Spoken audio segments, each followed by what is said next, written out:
From the creators of Relevant Magazine, this is the Relevant Podcast.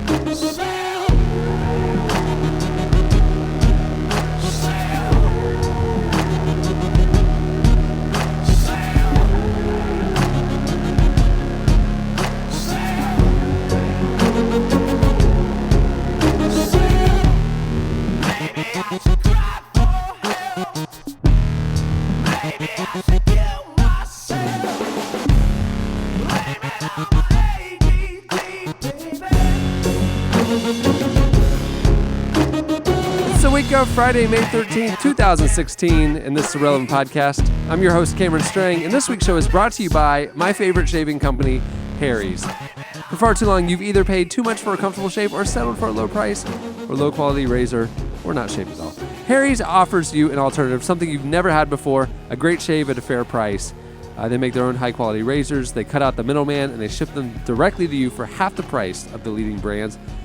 Good shave, good price, it's simple. Get both with Harry's. I use Harry's. I love Harry's. It is the only company that I can think of that keeps getting better every time I get another box from them. The handles get cooler and better. Yeah. They come up with better like shave lotions. They keep evolving as a company. And from May 1st to the 31st, right now, we're in the thick of it. Harry's starter sets, which they call the Truman, is a great option for new customers and an amazing deal. For just $15, you get a razor handle, moisturizing shave cream, and 3 of Harry's 5-blade German-engineered razors. Plus, there's a special offer for fans of the Relevant Podcast. Harry's is going to give you $5 off your first purchase with the promo code RELEVANT5. All you have to do is go to harrys.com, that's HARRYS.com, right now, and look for the Truman set. Enter code RELEVANT5 at checkout and get $5 off and support the Relevant Podcast. Stop compromising and give Harry's a try today. But also, just in general, just stop compromising. Compromise can be good. Compromising quality's not, but it's like diplomacy. But I will say this about Harry's real quick: that Father's Day is coming up. And I have bought them for my dad and my father-in-law prior. They still rave about the gift. I'm slowly converting every man in my family to use Harry's, it's that good of a product. I've done the same. My dad shaved a certain way for decades. And I've switched him over to a certain way. I don't know. He does that old man way of shaving. I don't know. He's a Gillette guy. I don't know. But I'm just saying. No. He used a straight razor, and for about 5 decades, Cameron's dad, that straight razor was not able to go above his upper lip. That is actually true. It would be like on the leather strap, like on the old cartoons. But it was strictly cheek and chin. That upper lip was left untouched. Now, Harry's takes care of him all the way around. No more hairy upper lip. Well, like I said, I'm your host, Cameron Strang. Here with me in our Orlando studio, Eddie Big Cat Koffolds. Nice to see you. On the ones and twos, our interim producer, my brother, Chandler Strang. Hello. On the Skype line from Loverland, Virginia, Jesse Carey. Hello. And joining us, we're very excited, from Chicago, Illinois, author and speaker, Shauna Nyquist. Good morning. Well, Shauna, it is a big week here in the Eddie Koffolds universe. Yeah. If you listen to last week's show, you know that Eddie is today interviewing Kevin Max, and Kevin Max is here in the studio with us. Now, obviously, we recorded this a couple days earlier, so it hasn't happened yet. We actually recorded this show on the day where DC Talk made a rather odd, confusing, interesting announcement that the thing that they were hyping is not actually a DC Talk reunion, but instead a water cruise. So that's that. But hey, we're excited that Kevin's coming in, and we're going to have a lot of fun with him. And there's going to be a dinner party, and there's going to be interviews and performances. It's going to be a good time. It's a big week for Eddie, is what I'm saying. What are all your feelings about this right now, Shauna? How are you handling this? I mean, remember how hard it was to decide what shirt to wear for the live podcast? And I'm wearing it right now still. It's a great shirt. I love it. Does it feel similar to that, or like even more dramatic? It has gone through waves of emotion. Which from obviously, totally freaking out to okay with it to realizing, hey, Friday, I need to not embarrass myself and actually conduct an interview. So figure out how to get cool quickly. So as I said last week, I'm doing an impression of somebody who's really cool about this. I feel like you, Eddie, went through an exhaustive explanation of the full range of emotions that Yeah, I don't know if you've got you're dealing with or you're going to deal with. I feel like there could be a whole separate podcast that's a weekly one where Eddie just talks about his emotions as they relate to DC Talk. I think that would be a really That sounds like gold. Last week, Yeah, a lot of people would listen. Last week, about 35 minutes of Koffold Smacks. What are we calling it? well. You heard it, Shauna. Maxing and relaxing. Ended up on the Obviously. show. That 35 minutes was out of about 70 that we were actually subjected I had to cut a lot. Yeah, Unfortunately. yeah, and we'll have that all released as its own separate. Yeah, deal. But Shauna, on The Friday, B-sides. the day this podcast is going out, Kevin will be in the studio with us all afternoon. He's going to perform a couple songs off his new album, and then Eddie's going to sit down and do the definitive interview in 3 parts, actually. It's going to be a 3-part interview. It's going to be long. It's going to be Charlie Rose meets, I don't know. Meets an Meets- interrogation. yeah. And then that night, I'm having a dinner party at the house, and Kevin's coming, and we're gonna end the night doing karaoke, and that's why Eddie's been practicing. Yeah. Oh yeah, I've got a full set list. I have mean, about 25, 30 good, people dude. coming over for full dinner, and then we're ending the night. Kevin's going to share with the group a little bit, and then literally we're going to do karaoke of DC Talk songs that Eddie will play, and then also I have karaoke of The Cure, Depeche Mode, 80s stuff, and we're just going to go all night. Yep. Yeah. Now, I want to. In your experience, have you found that professional musicians like to karaoke? Kevin is cool. He's down. Kevin is I like down. that you He know knows. this already. He knows. He wants to have a good time, and so I said I warned him about what Eddie's going to do, and he's like, "Let's do it, man. Let's have a good time. I'm Yeah. down." And he knows that other people are going to sing his songs. Yes, except I told Kevin what Eddie told me, that he sings Kevin's parts the best. So Yeah. he wants to sing Kevin's parts, and Kevin sings Taste. Michael and Toby's parts. I know we talked a lot about this last week, so I don't want to belabor it. Yeah, I don't want to not more do it than again. it's been. Yeah, let's do it again. Jesse is belabor, so over especially this. especially for us non-DC Talk fanatics.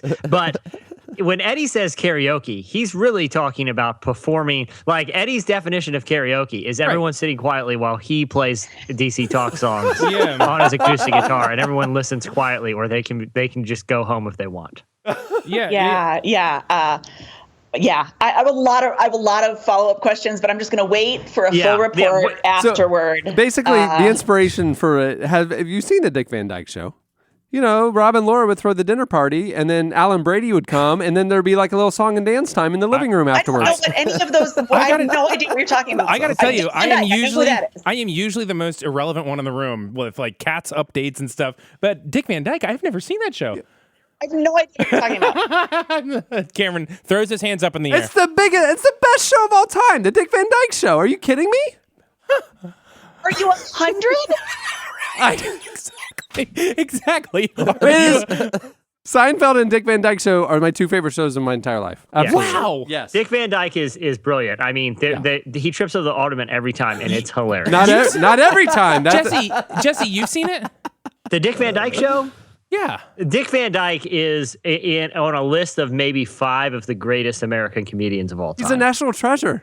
Yeah. I don't dislike him. I just have no idea what you're talking about. I'm with you, Shauna. No, okay. Karen, real quick. Maybe this will help jog them. okay. There was a time in American culture. Yeah. And I will say this, in Western culture, where it was common for people to throw get-togethers, they would dress. The other thing about old dinner parties, everyone's in suits. Like if you're going over someone's house, you dress in a suit. You bring and a it was little pretty much gift. Yeah. The stated the thing that you did during the dinner party was eat dinner and then listen to someone play some tunes. Like after David Bowie died, I was watching old David Bowie, like random videos, and there's one that John C. Reilly and Will Ferrell reenacted line for line, where it's from a Christmas special, and it's like a skit where David Bowie goes over like his friend's mansion, and he assumes that Bing Crosby is now the butler there, and he informs the butler that he regularly comes over to play songs on the piano, at which they both sit down in suits and sweaters and just sing songs together.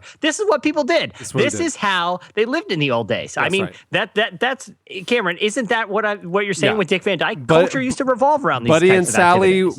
were multi-talented. Rob and Laura were multi-talented. Alan Brady was multi-talented. So they would have a dinner party. They'd gather their friends. People would come over and do suits. And then like maybe you do a little comedy routine, maybe you do a little song, maybe you do a little song and dance, and everybody enjoys themselves, and it's a nice time. I'm going to pause things. That's what we're doing. I'm going to pause things for a second. Shauna? I get it now. I get what it feels like to just sit here and have no idea what they're talking about, but be entertained, but have no real context for it, but still be with them. Yeah. What you're saying is you go to a party that you think is a dinner party, and then at a certain point, people start singing. No. Listen, it's a dinner party like a normal dinner party. And then after the dinner party, when the desserts are served and you get your coffee, you gather in the living room. It's you move venue from table to living room. They call it the parlor room, but yeah. And then I have a pause on this because we're thinking about what we're kind of putting this in practical terms. Yeah. Like we all, have a lovely dessert or something. We move into the room. Tiramisu. And Kevin's. Is it going to be tiramisu? And also, there is a butler involved in this. Oh, wow. I don't think we can understate the importance of a butler's role in all of this. So at some point, we start playing music, right? And the butler, is serving whatever. Right. At any point, is there sheet music? Like, is there? You can bring your own. Okay. Yeah. Good. Yeah. So what we're gonna do with Kevin after dinner, we're gonna gather everybody in the family room, and Kevin and we'll share a couple things. We'll do a little Q&A, a little back and forth with everybody, and then he wants to share a couple songs from his new album, so we'll do that, and then we're gonna fire up the karaoke machine, and it's gonna get weird. Do I bring my guitar or not? Or we all karaoke? Yeah, no. You bring your guitar for the DC Talk stuff. I checked. There's hundreds of thousands of songs, not very many DC Talk songs in their library. I think I've got the 3 DC Talk songs that will satisfy the room. Okay, that's all we need. We don't want more than that. And but also then we probably want my favorite DC Talk song and then probably 2 David Bowie songs. And I'll have all that ready. So it's no big deal. We're totally ready. Because how good does Kevin sound singing David Bowie? It's amazing, actually. Every gathering I've ever been to at my in-laws' home is essentially what you're creating right now. Yes, we're just doing it with Kevin Max. That's what I'm saying. Yeah. Yeah, it's not weird. They're from a more sophisticated era. Yeah, clearly. Rob and Laura Petrie showed us the model, and I'm bringing it to the next generation. That's all I'm saying. Yes. And now, Cameron, can I ask you this because I do feel like it's critical for everyone if they're going to have a good time. Have you hired an old English butler for the evening? Good question. Named Montgomery. No, not yet. I should. We should probably grab him. I have some Craigslist people that I flagged in your area. I keep bookmarks in a lot of towns I go to. I'd like to know who's working when. In case a situation such as this presents itself. So I will let Montgomery know, and he will be there. Yes. Well, I'm excited. We have a great show coming up today. I mean, a phenomenal show coming up. Lauren Daigle joins us on the show. Remember last month when we had John Mark McMillan join us, and he was talking through some of his favorite songs of all time and like songs that changed his life? Lauren has a brand new album out, and she's joining us to tell us the 5 songs that changed her life. That's a cool segment. So, I love this. This new music discovery type thing. Yeah. And then after that, Eddie has a jaw-droppingly important, profound, and moving interview with Dr. Dan Allender. Everybody thought you were getting towards a punchline. Yeah. No, it's actually awesome. No, it's unbelievable. Like for the people who've tuned in for that, because it is going to be a life-changing 20 minutes. Yeah. We're sorry for what you just went through. But I'm not. Life change takes all forms. It's true. It's true. It's true. You know what I mean? So it's a great show. We have the DC Talk update. We're excited. You're excited. I'm excited. I'm ready for an actual interview with Kevin. I'm going to try not to geek out so much. Yeah. I think we're going to have a really good conversation. I can't wait for people to hear that. Lauren comes. Dan Allender comes. But the news that has completely enwrapped America this week is the raccoon infestation at Shauna's house. Donald Trump. Shauna, can you please give us an update of what's going on in your household? Oh, you guys, things are so weird. Like it's like there is no world outside of the raccoon issue it's the only thing that we really have space in our mind and our heart for right now. I have some questions real quick. Yeah, sure. Go ahead. When you say a raccoon infestation in your home, are you talking that they have breached the ceiling in the garage and that they are in the living areas? No. They are strictly in the attic. Kim is on the roof in a huge metal trap right now, waiting for JP to come release her. Is JP another raccoon? No. JP is someone that my cousin used to babysit, who now is helping with our animal problem. Okay. What on earth? I've dealt with I know, these I type know. of guys. When did this happen? How did more than one get in there before you noticed? You're just blowing And, through and facts. Shauna, I got bad news for you. I got bad news for you too. Yeah. You say they haven't breached the living areas. Yeah. But if they're in the attic and they're on the roof, it's a matter of time. I mean, I'm know. giving Oh, you I totally hours, know. not days. I am living in fear. My stress level is very high. We can see you on video right now, and I see recessed lighting right behind you. Oh, I know. I'm very afraid I'm that the expecting babies at can any drop moment right down for there. just a raccoon tail to drop through. I know. You guys, I've thought of all this. I am not sleeping well.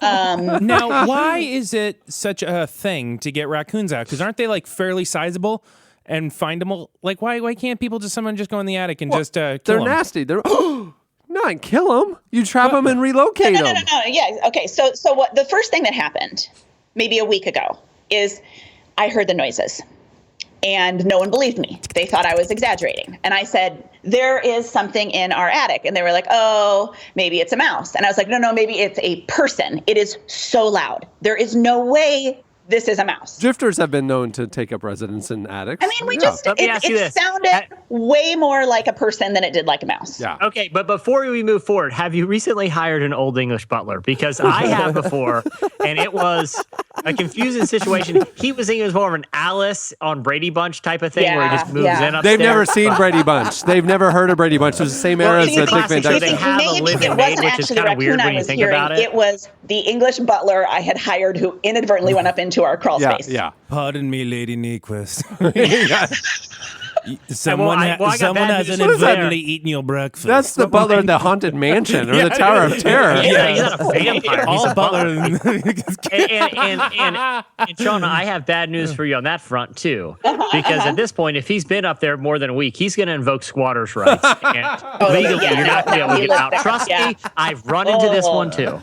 What if I've had three Old English butlers living in my attic, and legally, there's no recourse. That's why you had to move. So I'm feeling better and better about my situation. All I have is 4 to 6 raccoons. Okay. So let's go there. So one raccoon found its way in, went and got its buddy and said, "Hey, come on, let's go." Did they have babies up there? no. What happened? Are they have little banjos and are singing songs and are teaching the children? I've seen the counting? Country Bear Jamboree. They're musical raccoons. Maybe it's really fun.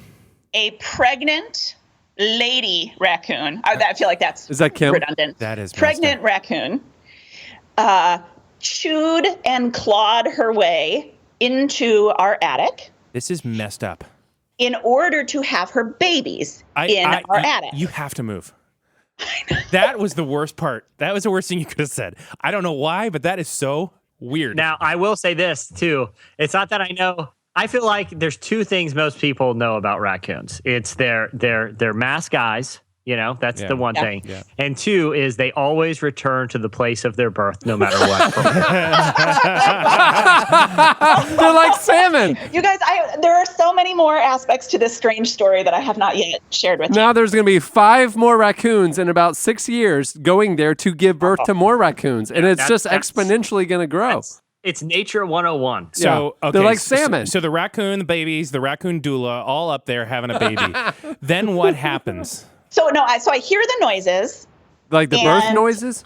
Breathe. What? Breathe. I hear 2 different noises. I hear loud stomping noises like there's a toddler up there. That's a midwife. Yeah. Right. And then I hear the little squeaky noises, lots and lots of those. Oh. And so I ask my friends, what should I do? And my cousin says, I used to babysit for a guy who now does critter control. His name is JP. And I say, can JP come to my house? And he does. And he goes up in the crawl space and he ascertains very quickly that there is a large mama and at least 5 babies that are so little their eyes are not even open yet. Oh, I don't like this. Oh, I don't like this either. Real quick, did he let you know that there's an elderly man named Thurston from Liverpool living up there as well? Because Actually, from what I've realized, Jesse, when he went up there, Jeeves welcomed him at the attic entrance and said, "Let me show you the way." Welcome to the attic. that is the worst butler. I haven't worked on my English. they're not Frankensteins. I don't know. Some of the attic's scary to me. It feels right. Doesn't feel welcoming. So He gets up there. There's a big mom. Baby's so little the eyes can't open. And then what? He just gets rid of all of them and it's all done. No. He says the mom is so aggressive because her babies are right there that we need to get the mom out on her own, and then he will remove the babies. So, there's several visits, but yesterday he came over. Days are going by. This is not like yesterday. This is how we live. No, this is our new reality. Right. But then yesterday, he came over and he got a huge metal trap and he put it on our roof right in the front of our house. So everybody can see it, right? Stay away, raccoons, it said. A big Shame. sign. It's got a big red A on it. Totally. And guess what he put inside to lure the mama out? Oh, my A gosh. piece of pizza. Oh, yeah, like cheese or something? Peanut butter? Candy canes? The very Crawfish. bottom, the very end of a Chipotle steak and bean burrito wrapped in its tinfoil. It's because that's what that guy had for lunch. Yeah, leftover from lunch. Because raccoons love leftovers. He's like, I bought a whole, and he's like, oh, I got the end of a burrito here. He actually said the best thing is a McDonald's bag. They will do anything if they see a McDonald's bag, but the tinfoil from your leftovers with a little bit of food in it is good enough. I got to be honest with you. I eat a lot of Chipotle burritos, but usually only about 3/4 and just kind of leave the other end just haphazardly lying around my house. I'm concerned now that I'm basically just attracting raccoons. Yeah, you're baiting absolutely. raccoons. Yeah. Yeah, it's like writing them a love letter. It's like a handwritten invitation to your home. My mom. So you're telling me it's not good to leave burrito remains just lying around your house and in your bed? Willy-nilly. Okay. No. I grew up in the woods, kind of. We had like 80 acres behind our house, and so my mom would actually put out bowls of food for the raccoons to come up to the patio and eat. Yeah. And so like attracting raccoons to your home was something my mom liked. Gross. Yep. Yeah. Shauna, I have a Yes. question about this. Yeah. Now, I'm not saying this is a good idea, but why place such an emphasis on getting everyone out alive? Like, why didn't the guy crawl up in the crawl space day one? He has a little pellet gun over his shoulder. No more raccoons. I'm not saying I agree with this or not, but what are your feelings? If he had come and said, hey, here's how we're going to do this, would you have said, go for it? No, you guys, I'm one of those people that like catches a spider and puts it outside. Okay. I don't love to kill things. Yeah. So, And I do do you not mind? want these raccoons in my house. You mind if JP But I would kills like them things? to thrive and live a long, full life somewhere else. You would. Yes, just not in my house. So that another way he could have done this ordeal being stretched over days seems very inefficient to me. We've all seen those things that they wear when they train the German shepherds. To jump up and latch on.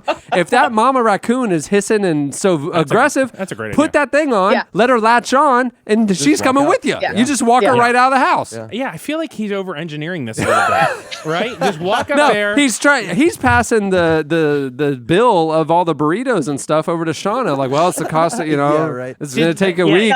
You're not guys gonna do not believe speak this. ill of my best friend. He is at this point my favorite living human because he's solving this problem with me, and I will not listen to you say negative things about him. No, we're not Solving. quote, JC unquote. is a He star. comes in with an invoice. He's like, you're not going to believe this. You know what raccoons in this area like? They like one bite of 6 different things from Buca de Beppo. And I got them all up there. Yeah. So I it's, got to tell you, if I was him and I got in that attic and saw what I saw, I would immediately close down the bank account, shut down the business. I would never, ever be able to do what he's doing. Like, No, never. I mean, that is just the scariest thing. I reached into my center console in my car this morning to get a pen I and hate came this story. up and I brought my hand back out and I had ink all over my fingers. Okay, that's not as bad. I No, thought it I'm was saying, but I thought of you immediately because the idea of sticking yourself into a thing that is like dark Unknown. and then something happens that you did not expect is your fear. It is not how I've ever described it, but yes, it is like, going into the... Eddie, maybe Dan Allender can Shauna, here's Shauna. if things get desperate, if this goes on for another week, I got news for you about JP. he's leading you along, and he's letting. We can't be entirely sure Shut your that mouth, he didn't Jesse. put those raccoons there. I think So here's what you do. Here's what you like. Oh, hey, he's like, hey, tell her you used to babysit me, wink, wink, or whatever. He's got something going. He just showed up the day that raccoons get in your house, back into your life. I've seen enough of these fix the contractor shows where like the contractor leaves them, like took all their money and didn't finish, or like it took 9 months and it should have taken 9 days, and they just kept invoicing. Yeah, I'm thinking, I've seen enough Billy the Exterminator to know this is an afternoon job. So if this goes on for a couple more days. Oh sure, they get the Billy the Exterminator reference, but not the Dick Van Dyke Show. FYI. How often do you check that trap? Could you see it if it? You guys, I need to paint this picture for you. Yeah. So he sets the trap yesterday afternoon. It's kind of rainy here, and he's like, raccoons really do not like the rain, so probably she's not going to come out. Scam. It could be a couple weeks. I'll keep leaving. I'll keep coming by and leaving leftovers. I'll come by and every stuff. day at about 12:30. Bring a leftover burrito. By the way, my bait price is adding up quickly. Yeah. So expectations are low. We all go to bed, normal time, normal everything, and then at 1 a.m. it is clear that the raccoon has found herself in the trap and is very, very angry about it, and it's right above our bedroom window. So we do what anyone would do. Both our children come running in. It is so loud. It is something terrible is happening to our home, right? So the kids come flying in, and we're like, we got to go check this out. Well, So to be we fair, all think go about how the outside. raccoon feels. I know. So we all go outside, and sure enough, there is an enormous raccoon in the trap. So then the kids, of course, they can't sleep in their own beds. So they make little beds on the floor in our room because they're very troubled. Oh, so then Shauna. Mac decides we need to name it. And we're like, what should we name our raccoon? And Mac says, Shauna Nyquist. Oh, perfect. Oh, And I'm like, no, I feel like that's going to be confusing, you guys. That's a no. How could it ever be confusing? if I know anything, Shauna Nyquist loves leftover burritos. Yeah, you know, trapped in a cage with old McDonald's bags, she will do anything for an old McDonald's Right. bag. and it's such a unique name. Who knows two Shauna Nyquists? So instead, we named her Kim. Oh, Kim. And Who came so up now with that? Kim is still curled up in the big trap on our roof, and 2 different people have come to my door to say, excuse me, did you know there's a giant raccoon in a giant trap on your roof? Who's feeding the babies? Nobody. Oh, they're the babies starving are to just death, left to fend for themselves. I'm That's very not- stressed out for Kim. It's not okay. It's not okay. It's a bad situation. JP needs to get over there right now and get those Yeah, babies. I'm gonna Yeah, call we up need to JP. nurture those babies and get them nice and grown up in that attic. Shauna, real quick, I wish you would have named the raccoon Shauna Nyquist, and then JP would have come over and you would have introduced yourself and, the babysitter thing. And, he's like, so you're like, oh, by the way, the raccoon has a name. It's Shauna Nyquist. And JP's just like, what are the odds of that? Yeah. How did you? It's wow, weird coincidence. So, Right, So right. how long has that raccoon been on the roof now? Is it still there? Since 1 a.m. Yeah, I go out like every 10 minutes. My cousin just drove by and texted me, Kim is sleeping. I was like, I know. I just can't believe that, there isn't some sort of follow-up extermination immediate. This seems like an emergency to me, right? This I seems feel like that. the 911 of extermination kind of moments where it's like, trap happened, you get over here right now, right? You get Yes, that's what I wanted. Yes. When I texted JP at 6:30 in the morning, I wanted him to come immediately over, but apparently he has other yeah, he's got a light. raccoons. He's like, I it's don't an know. emergency. Yeah. Sean's like, it's an emergency. And he's like, listen, I'm right in the middle of something. I can't do it right now. And he's like, yeah, I would like black beans, double chicken. Yeah. Sean, I can't. I'm right in the middle of something really important here. You need to send me up there with a saucer of milk because those babies need a mama. I know. I feel really bad about this. I really am stressed out about this situation. It's too late. Who are we kidding? Their blood is on your hands forever. Oh, no. How many were there? Past tense. We think 5. 5? Shauna, the only ethical thing to do at this point is to go deliver the bad news to Kim. Well, and I also, This whole thing is getting very dark. Well, ever since the weird haunted mansion butler voice appeared, Right. the show's taken a turn. the bus stop is right outside It's on our corner. And so, of course, the kids are like, this is like the greatest thing that's ever happened. There's a raccoon on our roof and they can see it and whatever. But I had to tell them, like, no. You do not throw things at her. You do not yell at her. You do not shoot your Nerf arrows at her. She is already having a very, very rough day. And so we're going to be respectful of Kim. And they're like, oh, Mrs. Nyquist has lost her mind. Sounds like a speech you've told before. Wow. I am stopped by this story. It is absolutely the grossest thing. I told you it transfixed America. I've been watching the play-by-play on Facebook. How have I missed it all? We're Facebook friends. I guess I've been pretty into my own world. JP's been texting me all about this.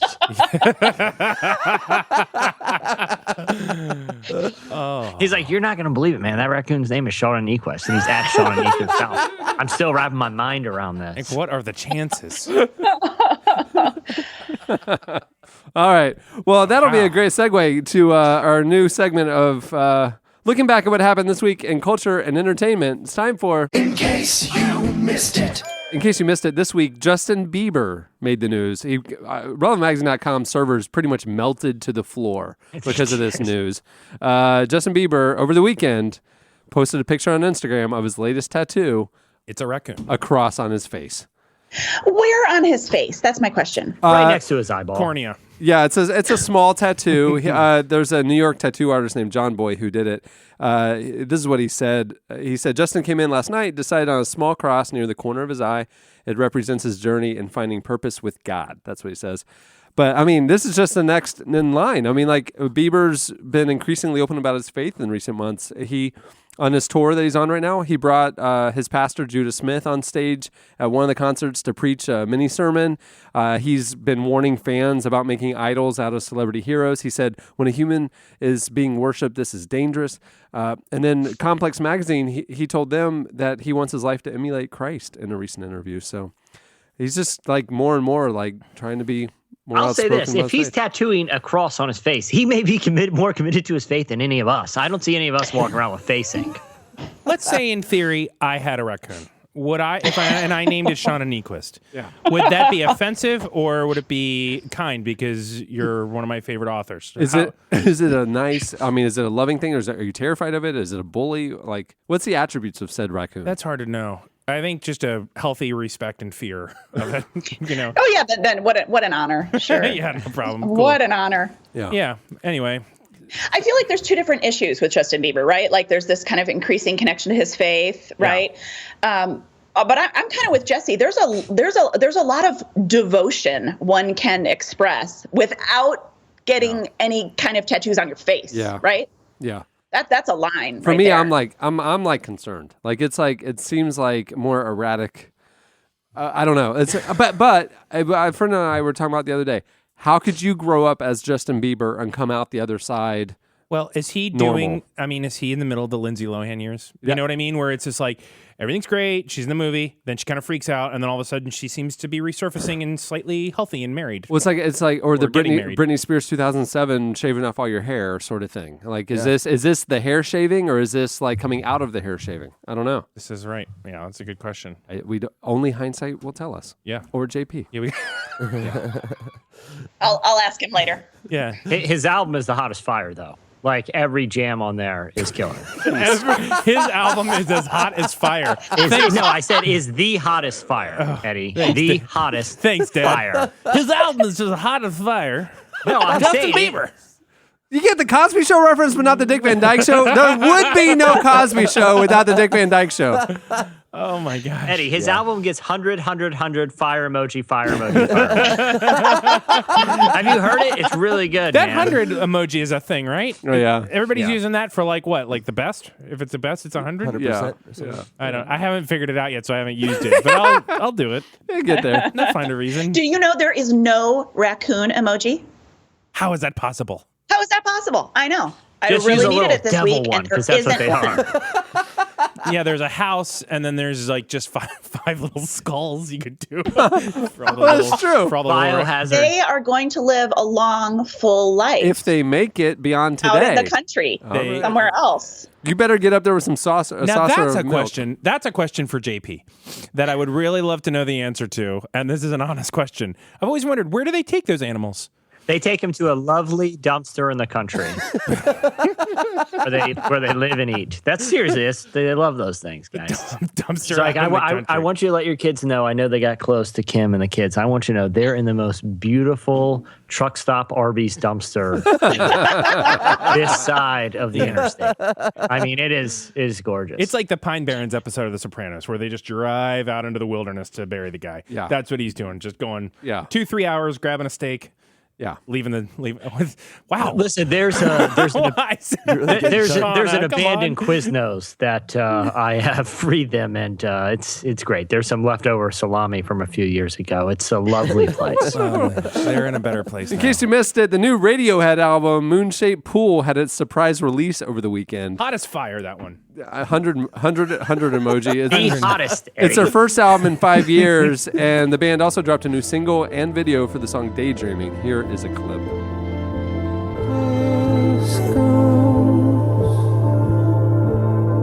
Beyond me, beyond you.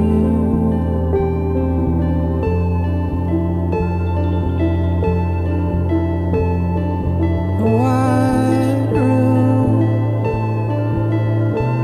by window with a sound comes through. The video, you got to go look it up on YouTube. It was directed by filmmaker Paul Thomas Anderson, who, his films are like There Will Be Blood, The Master, and Inherent Vice. And he, on those films, had Radiohead's musical mastermind Johnny Greenwood score those films. So he's had a long relationship with the band. It's really cool. Yeah.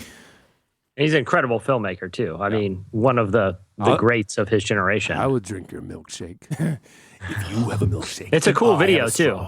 I'll drink our milkshake. I'll drink it up. It's one of those. What's happening? What's going on? There Will Be Blood. You There Will haven't Be seen Blood. that? It's the story. It's the true story of what's happening in your attic. This is my boy DW. I am an oil man.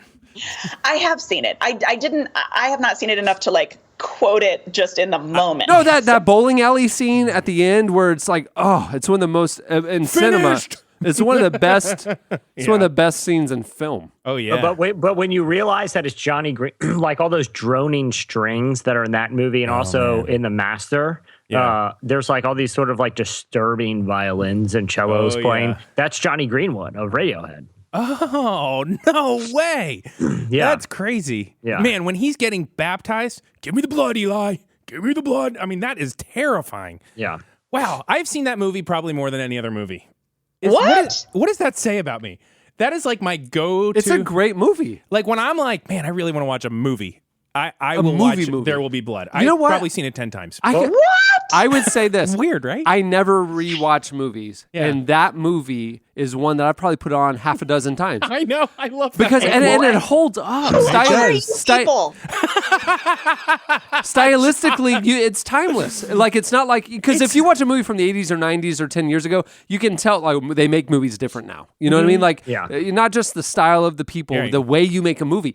That movie is timeless. Shauna, I'm shocked. I'm shocked at how shocked you are. Is it because it's so dark? You'd think we'd be more into like Dumb and Dumber stuff like that. No, I just like the idea of I've already seen it, but I like, kind of want to watch it again. Like, do you know what I watch when I want to watch a movie I've seen before? I watch Wedding Crashers. How to Lose a Guy in 10 Days. You know what though?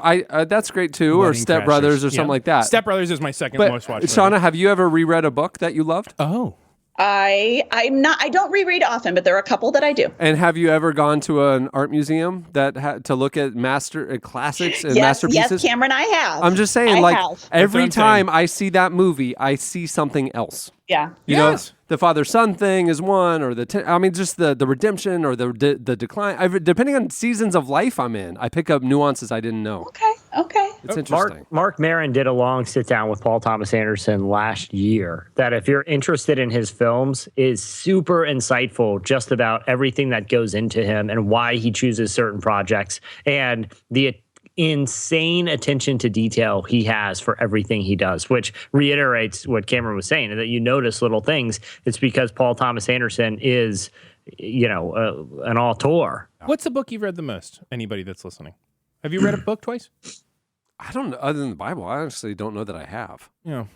Oh, there are a couple that I reread every year. Wow. What do you mind? What are they? Anne Lamott's Traveling Mercies and Hemingway's Movable Feast. Huh.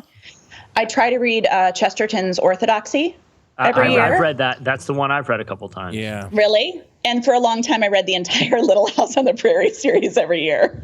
But it's Wow. awesome.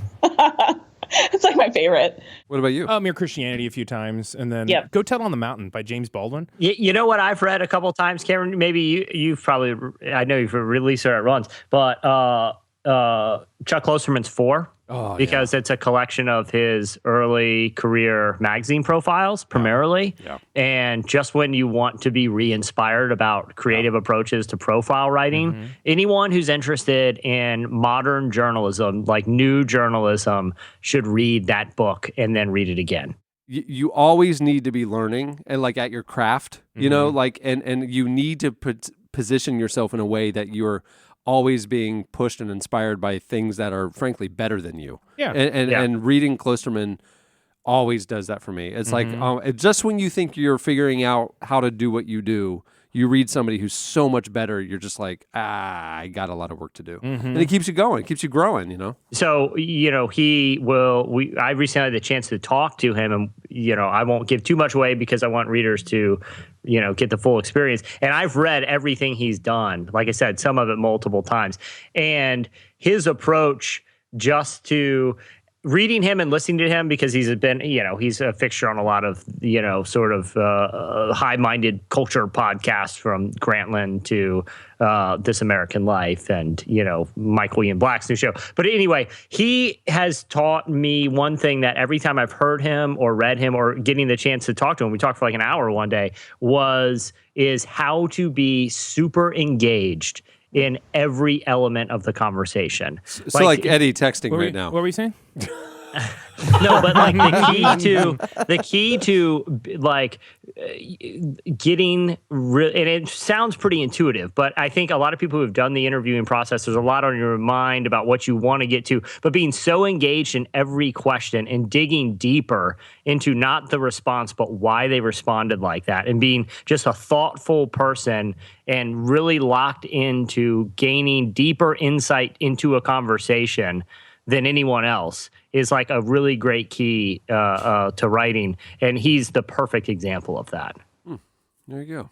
It was Brienne. I forgot to tell her that the pest control person was coming over. Oddly You're enough. like, listen, This reminds me of listen, alert. We need to call a pest control person Yeah. just to do a sweep, just to make sure it's clear. Yeah, we gotta.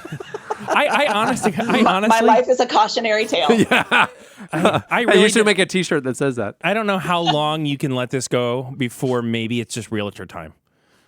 Oh, believe me. I mean, I'm sure your house would resale for a fine amount. You could move someplace lovely. Certainly, you could get a place without a raccoon.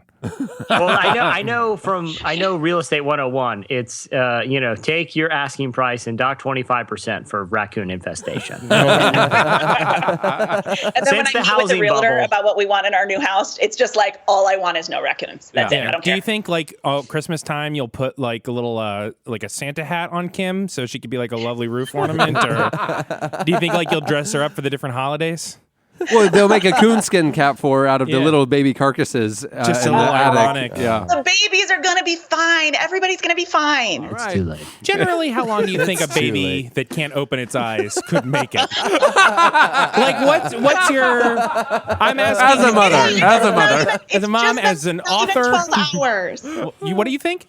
It has not even been 12 hours without It's coming up on 12. So maybe you think It's 6 hours too late then. Yeah, Yeah, those babies need to eat at least 4 or 5 times a day right now. yeah. How familiar are you with baby raccoon I grew life? up with raccoons. My mom attracted them to our patio. Cameron's acting as if his first house was a raccoon den. Listen, one of my One of my great embarrassments in life is my mother's love of raccoons.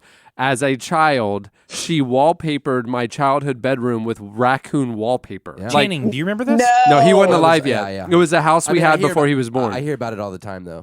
It was one wall, like a showcase wall of cartoon raccoons Cameron in was my really childhood embarrassed. bedroom, and I hated it Yeah, he was and was super embarrassed by it as a 5-year-old boy. Absolutely. Yeah. It was my Wow. mom. Yeah. Cameron.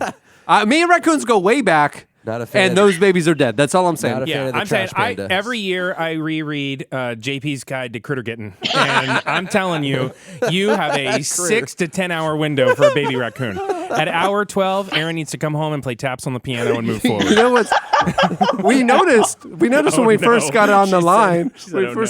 We heard little scurries and little things in the background, and Perfectly clean audio now. clean audio. Nothing but we thought it was Now- digital now, noise. Now at this point, you're just dealing with ghost raccoons, which is a whole new ballgame. Trust me on this one. It's time You for have just opened up a can of worms. it's time for the in memoriam. Jennifer Hudson's going to come out and sing a song, and it's going to be just, Baby ghost raccoons. it's just 5 pictures of raccoons and Jennifer Hudson singing. You know what? Hey, listen, I don't know how to tell you this. The house is haunted by ghost raccoons. Yes. It's JP just comes over. He's like, well, we got the mom. She is out in North Jersey, so we took care of her. The babies, we don't even have to talk about that. Yeah, I mean, we're totally fine. So listen. I dropped the mom off in the country, so that's all good. And the babies, they're just gonna haunt your soul forever. So listen, we're gonna give you and then I laid another burrito up there. So if you could just, we're just gonna give you a half. a check for that, or I can take cash. You know what? I'm gonna a gift card, and we'll call it. You know what? Let's throw the burrito in. I'm going to give you 50% off the bill, 10% for each one that didn't make it. But seriously, it's gonna be pretty creepy here at night. All right, gotta go. Yeah. If you feel a sudden cold breeze, it's them. It's their ghosts. If you thought butterfly kisses were sweet, Oh yeah, ghost baby raccoon kisses. Oh yeah. It's getting pretty dark. What else we got on case?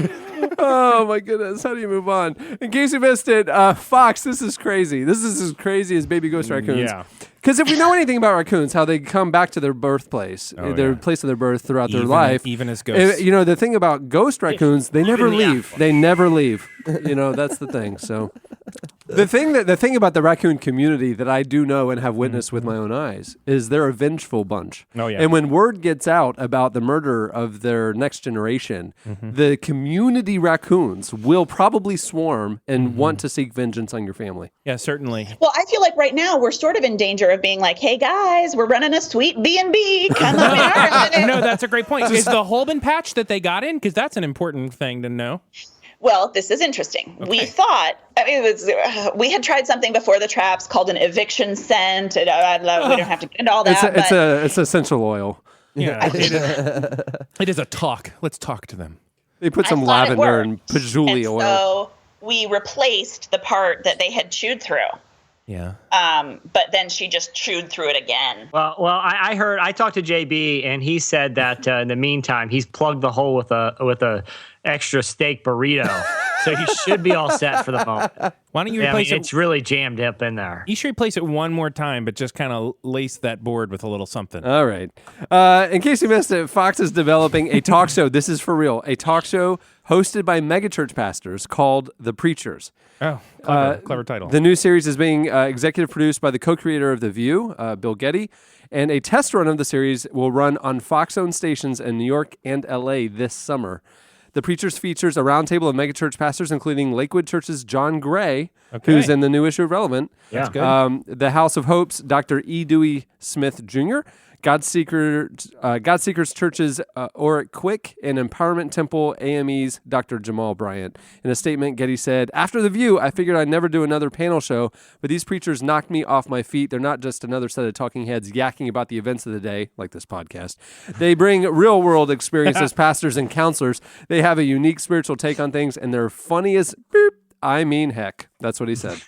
Well, I mean, there's possibility for it to be great. I kind of want to, I was goofing on it at first, but then I heard who the people were on it. Sounds actually kind of great. Yeah, could be interesting. Good for them. What are they going to do? What's the premise? Are they just going to solve people's problems? No. Yep. Well. Have you from seen the Dr. Oz? preview I've seen, it's basically a round table where sort of like The View or any number of those round table type of The Talk or those type of shows where they literally sit around a round table and talk about topic after topic selected by the producers from their, perspectives as megachurch preachers.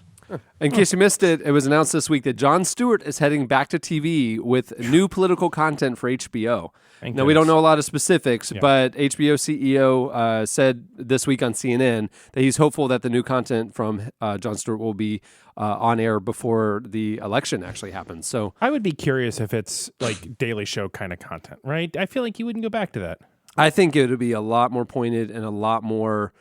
Yeah, I don't think it's about jokes and guests. No, I wonder if it'll be more like Real Sports on HBO, where it's more like short documentary features. So he does like that could be cool. 3 or 4 and then they can hits. spin out onto viral, and I mean, there'll probably be a lot of that. You're right. Because he cares about a lot of things that are outside of just the topics of today. He does a lot of work for veterans and things. Yeah. Did you hear Larry Wilmore's speech at the White House Correspondents' Dinner? Yeah, that was painful. Painfully amazing. No, I'm thought saying it was incredible. No, that's that whole Michael Scott thing. I cringe when Michael Scott makes the room awkward. Yeah. Jesse turns up the volume. I mute it. You know what I'm saying? And I'm watching it, and I'm going, "Oh my goodness, oh my goodness, oh my goodness! I can't believe he's saying this." And he's right there. That I mean, like when he called out Wolf Blitzer, and like poor Wolf is just trying to eat his burrito. I mean, like, someone at one point he made a joke about Lester Holt, and someone in the audience literally screamed in terror.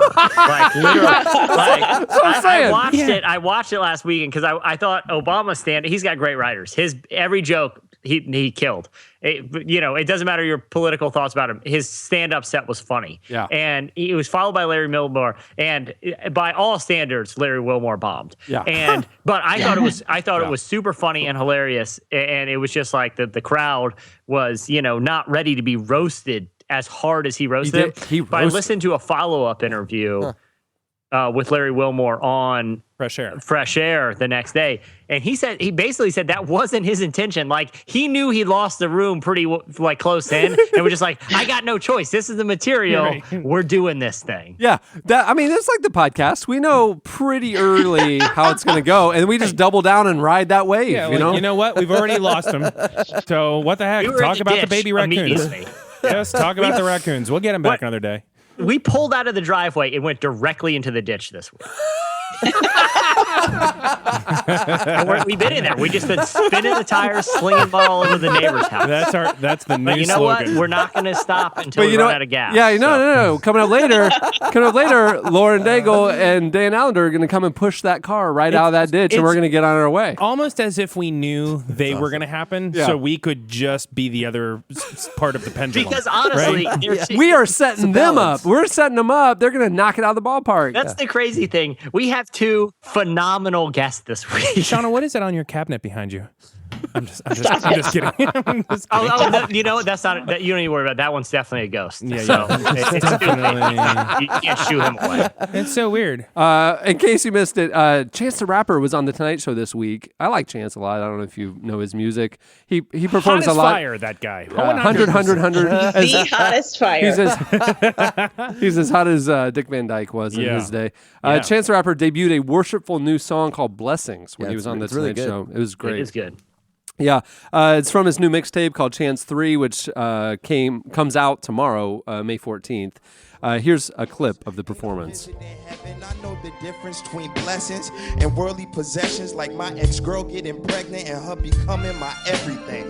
War with my wrongs, I'm writing 4 different songs. I never forced it to forfeit it, I'm a force to be reconciled. They want 4-minute songs. You need a 4-hour praise dance performed every morn. I'm feeling shortness of breath, so Nico grab you a horn. Hit Jericho with a buzzer beater to end the quarter. Watch brick and mortar fall like dripping water. There are obstacles in life, many trials and tribulations that come on. But you got to realize and know that even the Jericho walls must fall. Every wall must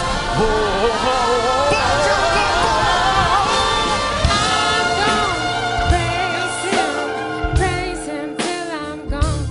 Good God! I'm gone. Praise him till I'm gone. When the praises go up, The blessings come down. the blessings come down. Praises go up. Oh, when the praises go up. Blessings come down. Blessings come down. It features a gospel choir, a verse from gospel star Byron Cage. The song openly, obviously, talks about Christianity and has Christian lyrics. Like the chorus, when praises go up, the blessings come down. It's just like the next step where he like alluded to kind of growing up in the church, and then like his music has gotten more and more and more overt about faith. Cool. I feel like the faith rap community, such a dorky way to say it, right? But like, is gaining. Like I saw Lecrae on what was it, Fallon? Yeah, sitting with the band, and it was like great and amazing. And there he is. Well, he's been on several times. Yeah. And we did something in Front Matter recently that looked at some of these hip hop stars, especially in like Kanye's circle. You know, Chance was his contribution to Life of Pablo was what, you know, his last minute contribution kind of held up the initial release, according to Kanye. But a lot of people in that circle have talked openly about faith and Christianity. And sometimes it's a bit of a conflicted relationship, but sometimes it's, pretty open. If you follow Chance on Twitter, I'm not saying go do that, but he's been tweeting like a couple of tweets that he recently sent. One was like, he said something about the name of Jesus. Oh, how I love the name Jesus.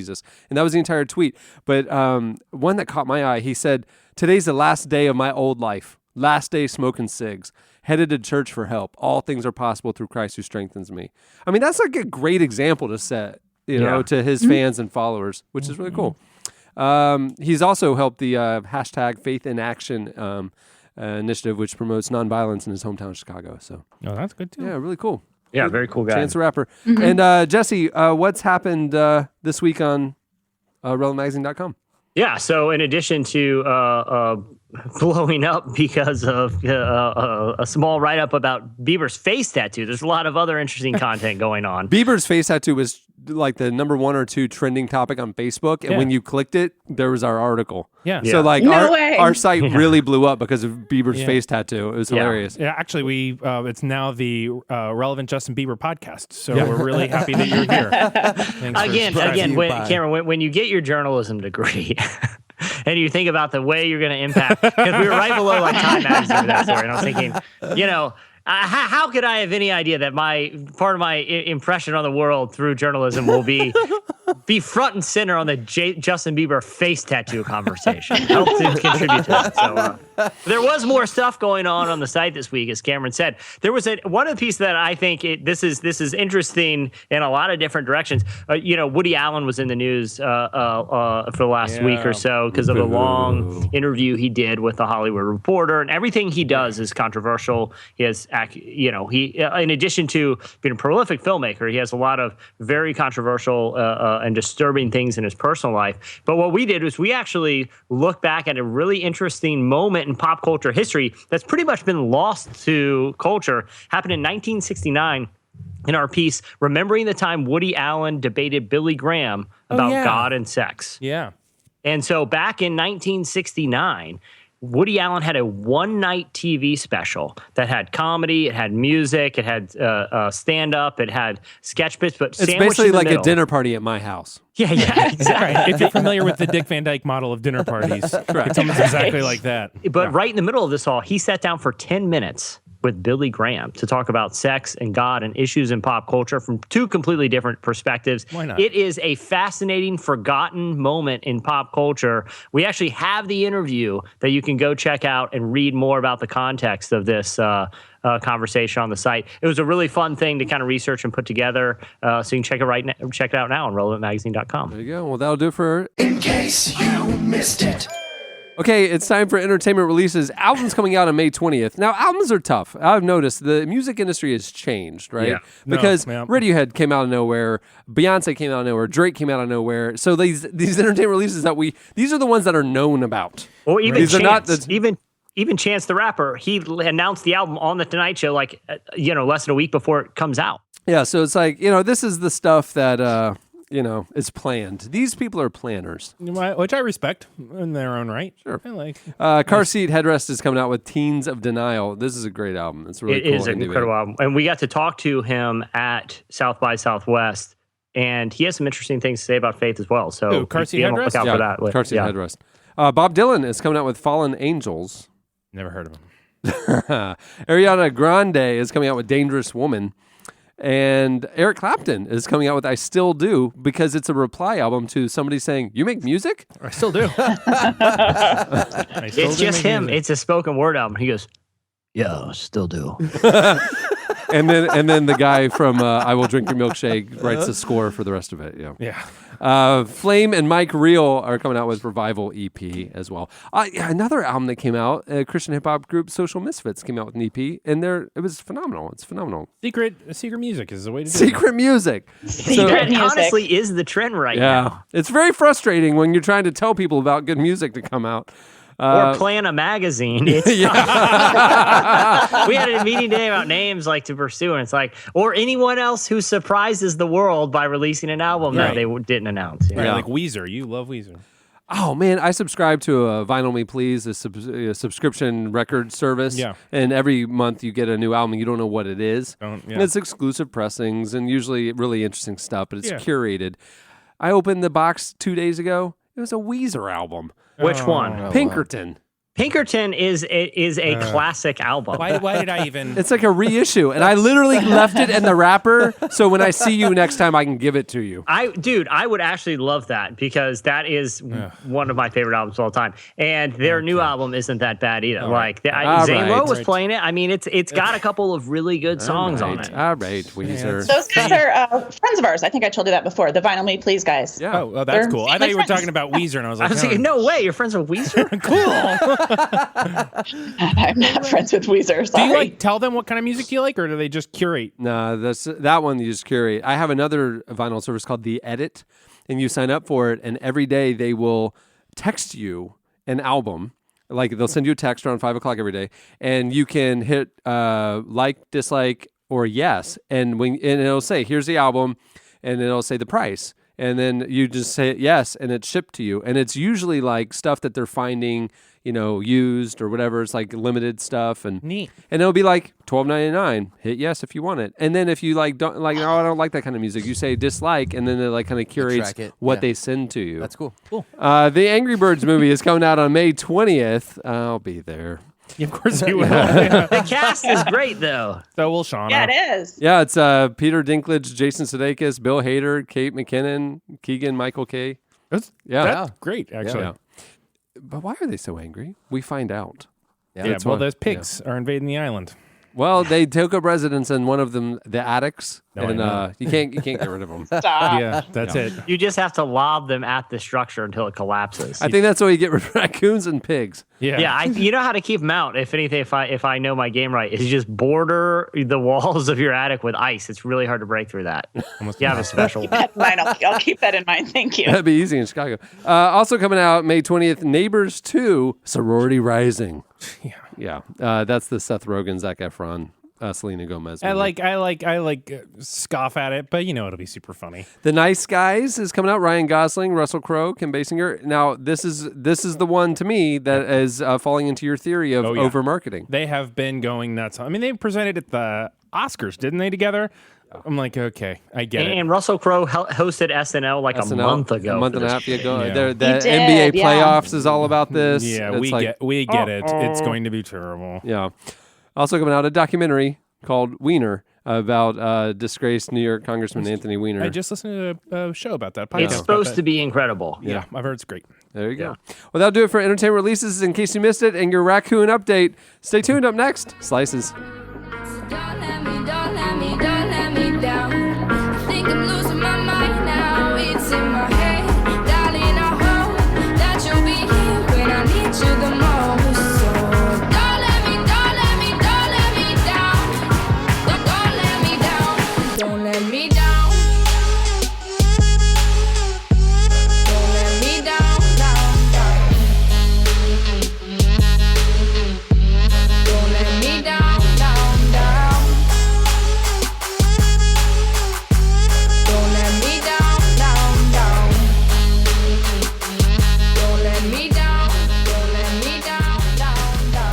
You're listening to The Chainsmokers. The song is Don't Let Me Down, featuring Daya. It's actually a WW remix. I love that song. The remix is great too, so that's it.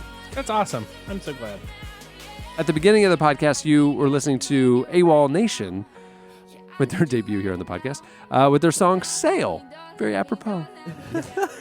Okay, it's time for Slices. What do you have, Jesse? All right, so a lot of people have been wondering, how will Sylvester Stallone follow up his reemergence into talks about his serious contributions in Hollywood after Creed? I mean, Creed was, he was nominated for an Oscar for that role. Like, a lot of people forget he's an Academy Award-winning writer, Sylvester Stallone. He's kind of a weird career. He's kind of been a caricature, but he's following up Creed, right? Something that's really an important film last year. Helped launch the career of Ryan Coogler, the director. What will he do next? I call him the Coog. Cougs. Ryan the Coogler. Yeah. He's the other guy where you look at his career, you're like, I have accomplished so little. Because he's like 29. And just directed Creed, and now he's doing the next movie in the Marvel Cinematic Universe, Black Panther. He's pretty incredible. But anyway, so what will Sylvester Stallone do? He's just announced his latest project, which he's releasing with Netflix, which I want to announce on the podcast right now. I will be applying to participate in. It is Netflix's first reality show called Ultimate Beastmaster. Oh my goodness. I don't even know what it's about to know that you just won it. I'm in. I don't need to know either. I'm in Ultimate Beastmaster. There is one thing that Sylvester Stallone has been incredible at his whole career. It's naming films. He wanted to name one of the Rocky movies Pearl of the Cobra. Cool. Like, I feel like everything Sylvester Stallone wants to name something is the most awesomely 80s name possible. His show is Netflix, like I said, their first reality show called Ultimate Beastmaster. They're doing a lot of scripted stuff, but according to a release that he gave to Variety, the idea from the show is that they're going to 9 cities around the globe, including one here in the U.S., and they're going to install the most quote-unquote demanding obstacle course imaginable. And I'm hoping demanding means dangerous. Yeah. How could it I think it does. And each obstacle course across these 9 cities is called the Beast. Okay, The Beast. So it's like Wipeout. Yeah, well, or American Ninja Warrior, Yeah. but this is Stallone we're talking about. So I'm thinking there's going to be a death every episode. That's why I had to go straight to Netflix. It couldn't FCC. Couldn't, Yeah. I air. mean, this is way illegal, and this is why they chose the 9 countries so carefully, because it's illegal in most of the planet. Yeah, it's all like Venezuela, Cambodia. Yeah, it's all. Yeah. Yeah, the jungles of Vietnam is the entire series takes place. So in each one, contestants from these 100 contestants from each of these countries will try to master the Beast. Okay, so at the final episode of the 10 that will air on Netflix or be posted on Netflix, the Ultimate Beastmaster will be crowned, and that's the one who can actually make it to the final, the hardest one. Each country will have its own host, and the U.S. gets none other than Terry Crews. Oh, I love that guy. Oh, I think I'd say Joe Rogan, but He's really that's funny. way better. Yeah. Yeah. So I am like, there hasn't been a lot of Netflix series since what was Aziz Master of None went off that I've been like super excited about watching. Ultimate Beastmaster. If I can't participate, I will in the very least be watching and doing everything I can to get Sylvester Stallone, Terry Crews, or one of the Beastmasters on this podcast. Oh, absolutely. Terry's actually a strong Christian. He is. Yeah. He is. In both ways. Yes, literally. Probably the strongest Christian. Right. I mean, he doesn't have a face tattoo of a cross, but physically, he's probably the strongest Christian. Yeah. He can lift more weight than any Christian. I will say love that. Channing. He just laughs the whole time. Yeah. He just On the giggles laugh and track. laughs. I love it. Yeah. It's a very Yeah, rewarding Jeremiah laugh. would just stand there and like stare at us silently. It was very disconcerting. It No, was hard to have him around. it was Yeah, the he worst. did a lot of grunting and heavy breathing. Yeah. Just, All right, what do you have, Eddie? okay. John Malkovich has released a new project. On the other end of the spectrum of entertainment. Very much on the other end of the spectrum.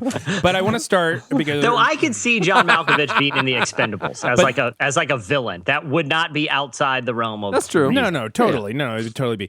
But it's kind of a weird one, but I want to ask you first. Do you have any does anybody know like if you die, like what you want done? Like does anybody have any sense of like I want to be buried or Hopefully somebody noticed or remembers in You some just want way, somebody but to yeah, notice. just- Yeah, I want to be pushed out into the ocean and shot with flaming arrows. And Done. the person that hits me, Actually, it the may- person that hits me gets all of my things.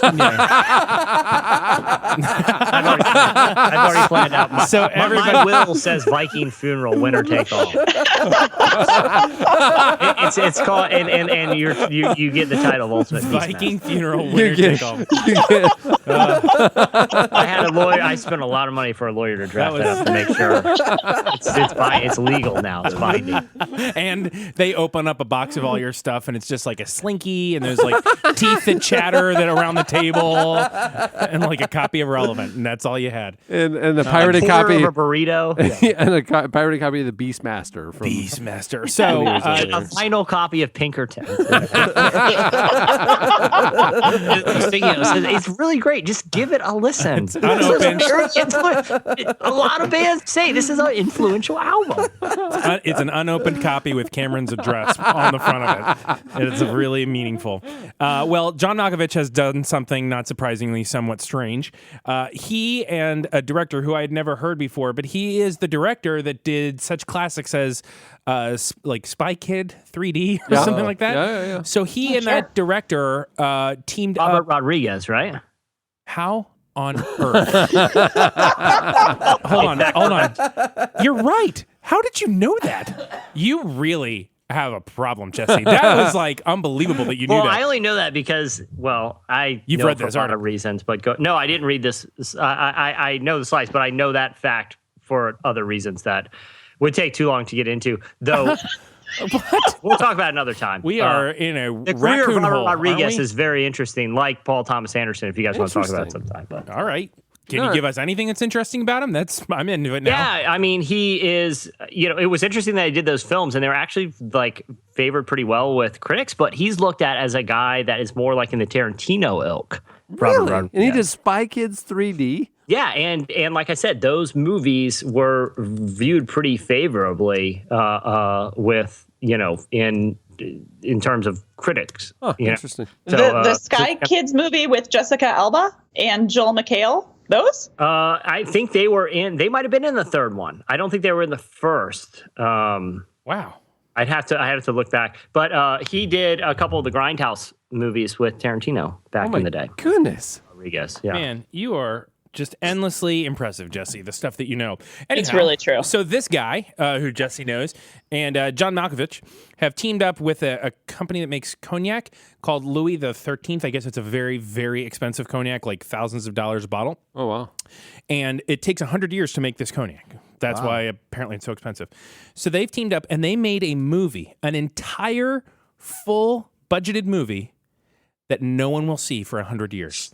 They locked it in a safe. It's a time release safe in Prince's house. Right now, it's at the Right now, it's at the Cannes Film. Right, it's at the Cannes Film Festival. No one will ever see it. No one will screen it. They're not going to do any screenings of it. The safe will then be moved to where the cognac is made. And it won't open for 100 years. The movie is just called the 100-Year Movie. They're not even releasing the title of it. If you go to the IMDb, all it says is like John Malkovich, villain, and then this other actress, hero. Like there's no storyline, anything. There's a trailer about it, but the trailer isn't even a trailer of the movie. It's a trailer of what they envision the world may look like in 100 years, and it's all like sci-fi stuff. So the idea is they've made a movie that won't be released for 100 years so that they've made something for the future. And apparently the movie is about how they envision the future, and it's sort of a letter to the future. Well, like the Jetsons. It's like the Jetsons. Yeah. Isn't that weird? Yeah. I thought it was so interesting. It's crazy. I think it's a super interesting idea that, like you're saying, it's like a time capsule. Totally like a time capsule. Really expensive time capsule. But a time capsule about their time, Right. or what we think. So interesting. The cognac company, Louis the 13th, gave out 1,000 metal tickets that will allow the receiver's descendants to go see the screening. So you take these metal tickets and you pass them on. Like in Jesse's box, his Viking winner take all box. Right, you open it. There you go. That's right. Another thing to drop in there. But yeah, so at the end of the little fakey trailer thing they made explaining it, John Malkovich ends it in his very weird way by saying, "I was John Malkovich," and then it just goes to black. Oh, weird. You're like, wow. I don't like that. So this is a movie I guess we'll never see, but I just think it's fascinating. They made art that will never be shown. I also have a theory that within You've written a couple columns on the internet that nobody will ever see. Oh yeah, they're disappeared. I've written actually about 72 of them that will never be seen. Shauna, you may know this. Yes. Was it Kafka who said that he wanted all of his work burned at his death, and Metamorphosis and the remaining works that are published were kept from being burned by a friend against his will? Is that true? I think that is true. So I think that's exactly all that true. to say is, Eddie, people producing stuff just for the sake of producing it, whether it's seen in 100 years or never seen at all, isn't totally without precedence. Very interesting. Absolutely. All right, what do you have, Shauna? So, I would like for you guys to guess the top 5 most popular restaurants in America. So obviously they have to be chains, but they're not fast food. Okay, Oh, Macaroni they're not Grill. fast food. Oh, okay. Not fast food. But they're quote unquote casual dining, but it's a pretty big spectrum of really casual to pretty formal. Chili's. I was gonna say Chili's. No. Macaroni Grill. TGI Fridays. Macaroni Grill is on there. TGI Really? Fridays. No, not Fridays. Olive Garden. Yeah, there's No. Chipotle. No, that's too fast That's food. fast food. No. I know the answer, so I can't Outback. say. Yeah, but no, I you would can't- not have guessed. Outback. That's a good one, Channing. Channing said No, Outback. they are strained, not Outback. Okay, do you want me to just tell you? No, we need to get one more. Okay. So what do we got far? so You far? have 1 out of 5. Can I give them a hint, Shauna, of Yes. one of Yeah, them, not sure. the main one? One of them is a non-traditional dining experience. Dave and That's true. Buster's. Okay, I will say Olive Garden. Dave and Buster's. Chuck E. Cheese. Red Lobster. No. When I say non-traditional, I Red mean Lobster. you do something Red at Lobster your is table. one of them. Okay, I got Red Lobster. We got non-traditional. That you dining. actually do something to the food at your table. Oh, That's a God, chain. Melting Pot?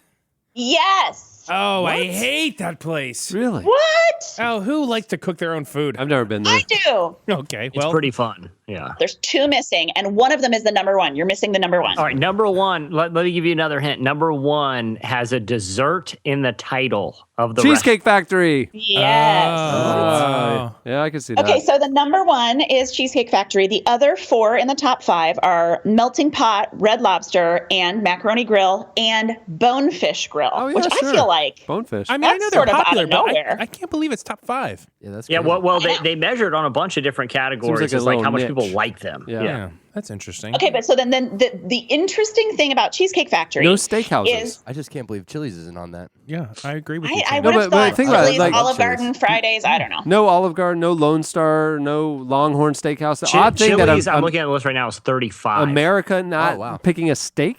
can't That's even believe odd. it. Okay, but so Yeah. what's fascinating is Cheesecake Factory's number 1, Yeah. Yeah. people's favorite restaurant.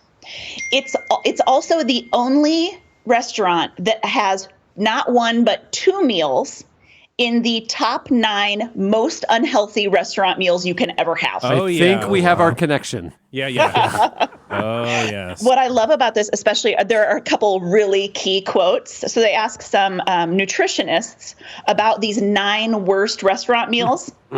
And their quote is, they have a total disregard for the obesity epidemic and the coming diabetes tsunami, which I think is poetic. And then what they say specifically about the Cheesecake Factory is that they have a knack, the Cheesecake Factory has a knack for turning its patrons into walking, make that sitting, fat cell factories. Good, nice. And that's Isn't like that a unbelievable? legit nutrition organization. Yeah. Cheesecake Factory, the menu alone, It's it's too much so for big, me. it has ads in it. It's like a telephone book. If you get one of their salads, half size, it'll still have 1,400 calories. No, for real. Like, it's insane. They want to be all things to all people, and apparently they are. Yeah, what a metaphor. What a metaphor. And I right? love that their baseline is just What a like, metaphor. we're going to build a foundation of cheesecake. And then we're just going to Yeah. build it. When cheesecake is what's getting you in the door, you can serve whatever you want to But America. but the other thing is too, like if you put factory in the name, much Right. less cheesecake, no one is under the illusion that they're going to eat healthy there. Yeah, at least they're laying their cards right out on the table. Like that is Olive absolutely Garden, true. Olive Garden, both Olive and Gardens are healthy things. Right. Like the Mediterranean diet, but nothing there is probably all that healthy. So at least Cheesecake Factory is being forthright with you, you know? Well, that'll do it for Slices. Stay tuned. Up next, Lauren Daigle joins us.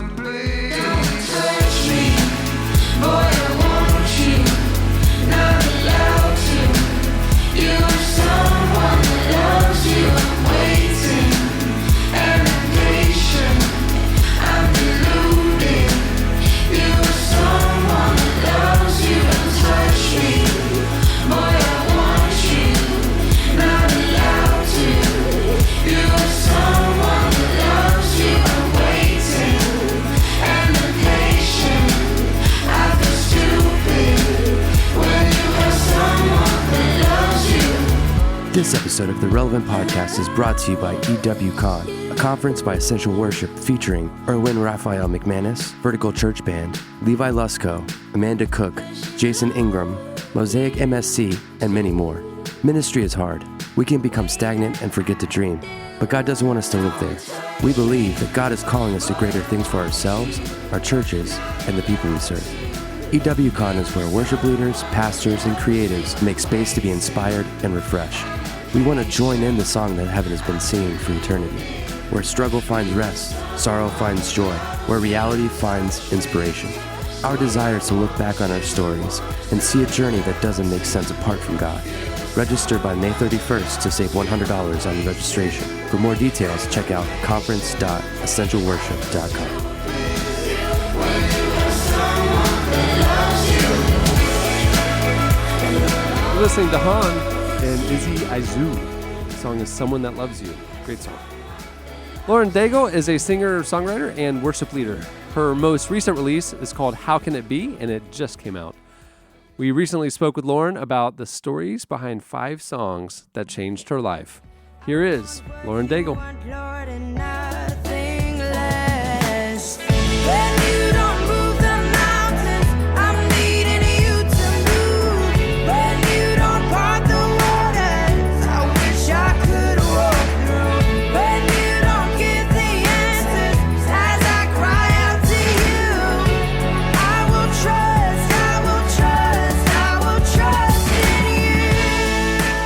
Song that I chose was Daydreamer by Adele. I found this song, I guess I was 16 at the time when it came out, and I just remember being completely swept away in the quirkiness of the melody, and the different things that she does vocally was incredibly inspiring to me. I remember when I was listening to the song, I felt as if I knew exactly who she was talking about. I felt like I was sitting there, like on the steps of the front stoop at their house, and like I could just talk to that person. It became so real to me by the way she painted the picture, all the colors of her vocal that matched with the lyric and the way she was able to be so descriptive, but also where she could be talking about a million different people. It's kind of an art in a way for you to feel like it's one person, but she could be talking about something completely different. The way she uses metaphor is just breathtaking to me. You can find him sitting on your doorstep, waiting for a surprise, and he will feel like he's been there for hours, and you can tell that he'll be there for life.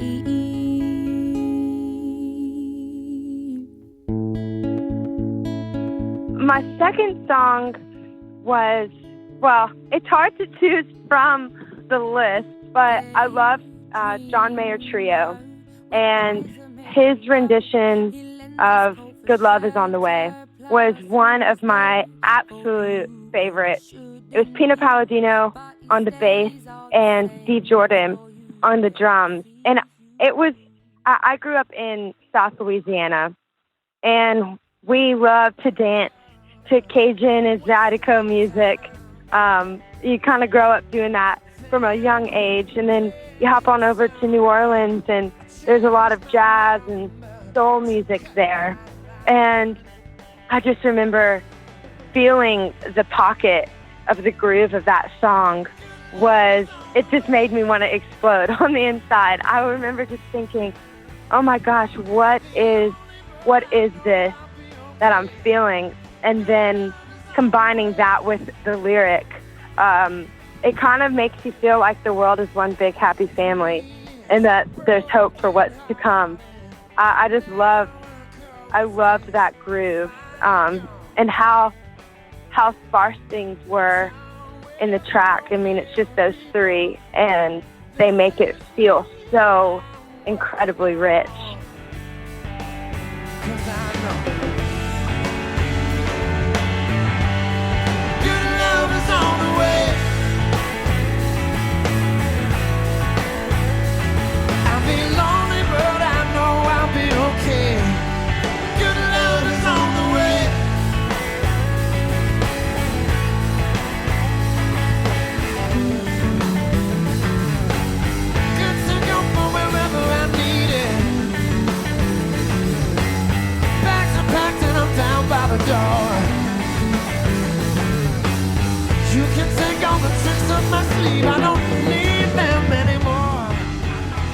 Number 3 kind of tones it in quite a bit. Number 3 is Hosanna by Hillsong United, who I'm out with right now, so it's kind of fun. And the reason why I chose Hosanna was because it was the very first song that I led in worship at my local church. I went to a really small church of about 200 or 300 people. I didn't know if I could sing or not. I just would always sing around the house. And my mom went to the worship leader and said, hey, we're listening to our daughter all the time singing. If you have any encouragement for her, or if y'all ever need any help on your worship team or anything, just let her know. And he pulled me around to the back porch of our church, and he said, hey, I want you to sing this song. It's called Hosanna. Here's the chorus. I'm going to sing it to you, and you sing it back to me. And I remember in that moment thinking, no one's ever heard me sing besides my family. I don't know if I can do this. Way to put me on the spot, But he knew exactly what he was doing. And I kind of sang it really soft, like, Hosanna, Hosanna, like that in my head voice. And he said, listen, girl, I've heard you laugh before. I know that you have a different voice than that. Don't sing that high stuff. I want to hear you really go for it. And at the time, I was like, well, is that actually singing or is it screaming? I don't even know. What's the difference? And I just belted out the chorus. And he was like, good job. I'm proud of you. You're going to be leading that. And I was like, what? Because I hadn't even joined the worship team or anything like that. And what that song did for me is not just give me an opportunity to join the worship team, which was amazing and exactly what the Lord, he knew that he was doing. But it was really a way for me to see kind of deeper into the realms of what worship actually is. And it's calling things into motion. It's adoring the Father. And it's joining in with what the angels are singing.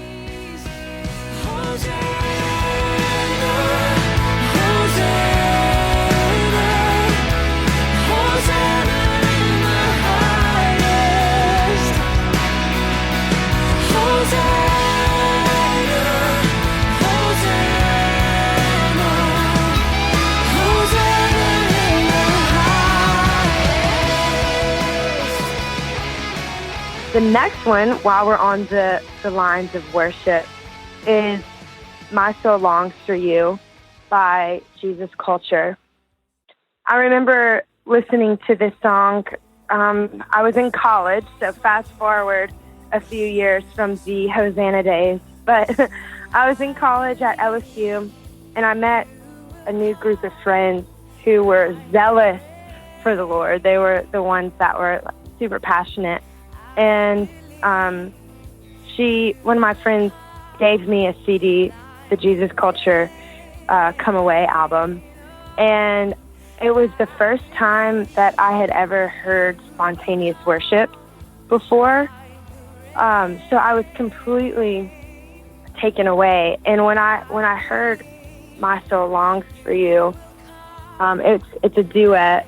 And Kim, the way she kind of takes authority in that song, the way she connects with the Father and sings out over the people, it completely revolutionized my thought of worship. You know, with Hosanna, I was able to see what it means to connect with the Father and to sing the songs of heaven, and, you know, oh, this is what worship feels like. I was so new, and I feel like when My Soul Long came into my lap, I was like, oh, this is how I express the places of my soul, to engage other people to express that same thing to the Lord in their own unique way.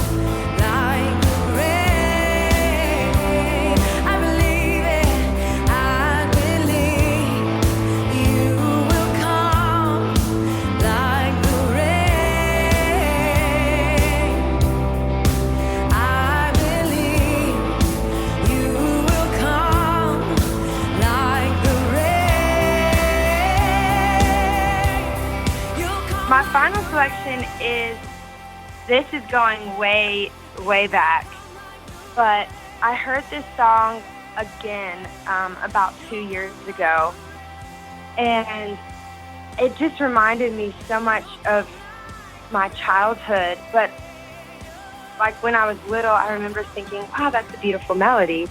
But the older I got, I realized, wow, that song is so simple, but one of the most profound songs that I've ever heard. And it's Michael W. Smith's version of Agnus Dei. And I heard it, I guess it was about 2 years ago. And I just thought, how does someone pick up a melody like that completely brings people to the awe and wonder of who God is? You know, there's different melodies that communicate different emotions or different places in our heart. But to be able to briefly and minutely capture the awe and wonder of the presence of God by just such a simple chorus, holy, holy, holy, just singing that over and over, the way that melody moves back and forth, it completely changed my life. That sometimes we don't have to be theologically profound. Sometimes we can just sing the words that were written centuries ago and have the notes match what match the power, I'd say, of what the simplicity means. Sometimes simple is more, and that song completely emulates that for me.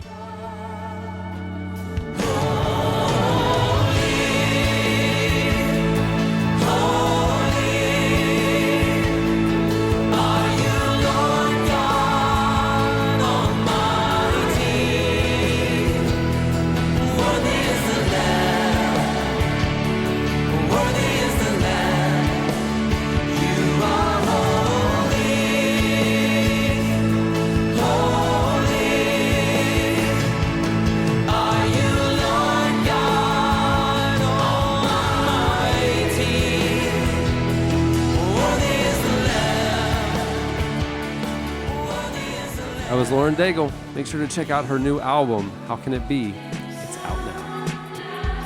Yeah, you want me close so I hear you. I thought I made it clear. Don't whisper in my ear. My heart, it keeps getting weaker. I know you want me near, but your love is what I fear. It's beautiful the way you move, but what's a boy to do when he can't seem to choose? Yeah, beautiful, but I must explain, my mind's not in a good place, and so look, come down, please. Don't touch me, boy, I want you, not allowed to. You're someone that loves you, I'm waiting, and I'm patient, I'm deluded. You're someone that loves you, don't touch me, boy, I want you, not allowed to. You're someone that loves you, I'm waiting, and I'm patient, I feel stupid when you have someone that loves you.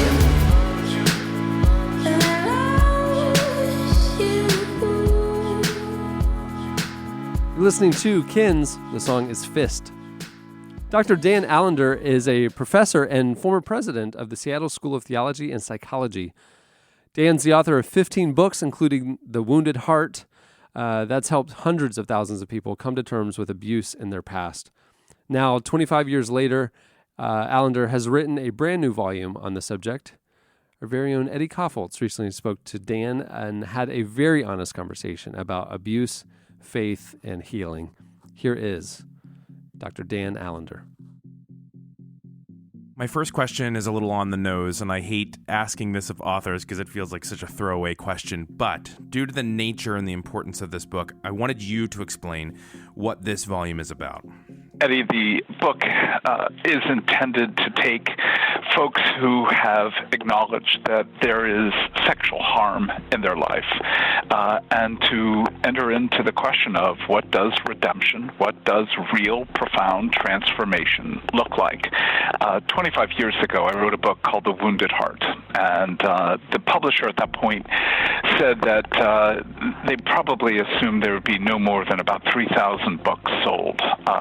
Obviously, 25 years ago, sexual abuse was not a topic that was being addressed.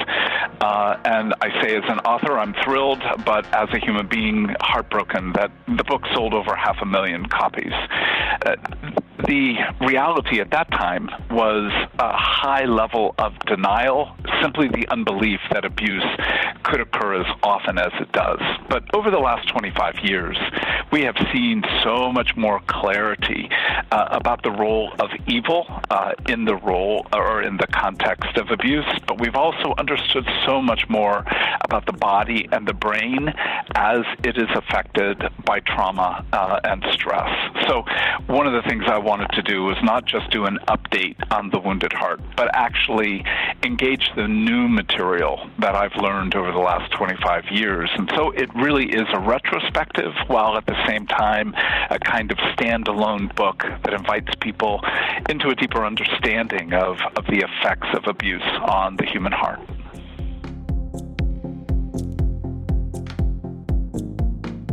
It occurs to me that people listening to this may go, well, I have no intersection with abuse, yet the amount of copies that have been sold and the statistics that we know don't bear that out to be true. Can you define the word abuse? Yeah. Whenever you have encountered a sexual experience that you did not choose, usually groomed or set up by someone with more sophisticated control and power over you, you've got the domain of sexual abuse. So that includes physical touch, but also can include so-called inappropriate interactions. Uncle walking in on you while you're showering doing as a 13-year-old girl. Clearly not a mistake, but ogling your young body, or the experience of how pornography was first introduced into your life.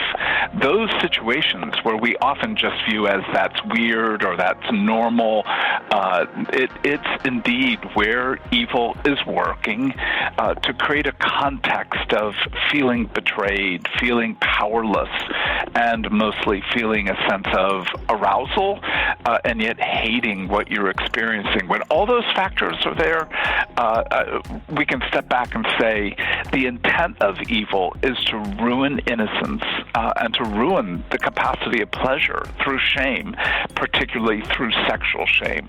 So from that standpoint, I'm not sure there's a human being on this earth who has not felt something of the violation of sexuality.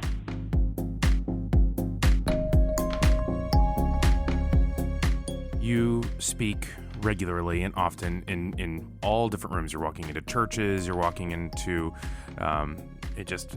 large groups of people that you don't know everyone there. When you walk on a stage and you are surveying the landscape, what do you assume about the people in that room?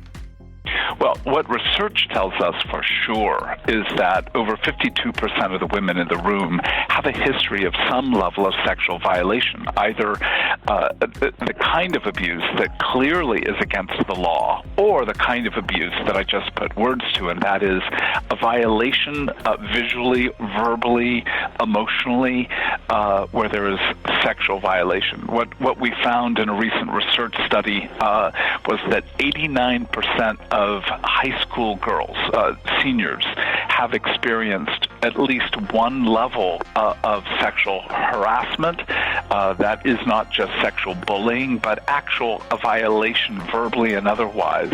So you start looking at the reality of living in a fallen world, and you can't help but go, a whole audience has known some level of sexual violation being used other than in their own desire, and sexually shamed. So from that vantage point, research would say at least 52%, but simply to say again, virtually every woman in that room has known something of sexual violation. And the research about men would be about 33%, would be the comparable category to the women's rate, about 52%. So we're looking at staggering numbers. If that was to be acknowledged as, how long does it take to sexually abuse a child? And I literally have had clients who were abused by a grandfather walking out their door, and 15 seconds, 10 seconds, grandfather touches the breast of a 14-year-old girl. How long does it take? Well, literally seconds. And yet, what's the consequence? What's the life effect? And often it shadows the human heart for decades. So if you return or have a return on investment of a few seconds labor and consequences that linger for decades, no wonder it is such a delight for the kingdom of darkness.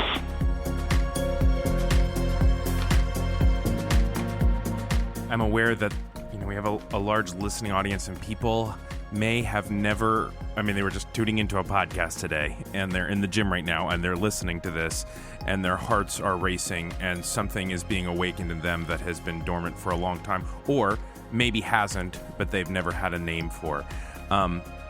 Can you talk to them? Can you give them next steps? Can you help in this moment a little bit?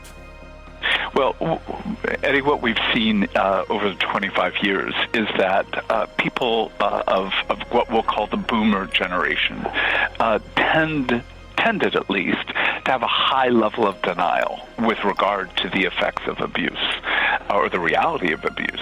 But what we see now among the millennials is far, far more a kind of indifference, a kind of, okay, yeah, so what? I had some pretty sketchy sexual experiences in college or high school, and they were pretty ugly, but, I'm over it. It's no big deal. It's common, happens to virtually everybody.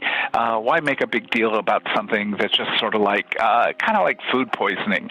You get sick, you throw up, but it's not a disease. It doesn't linger on.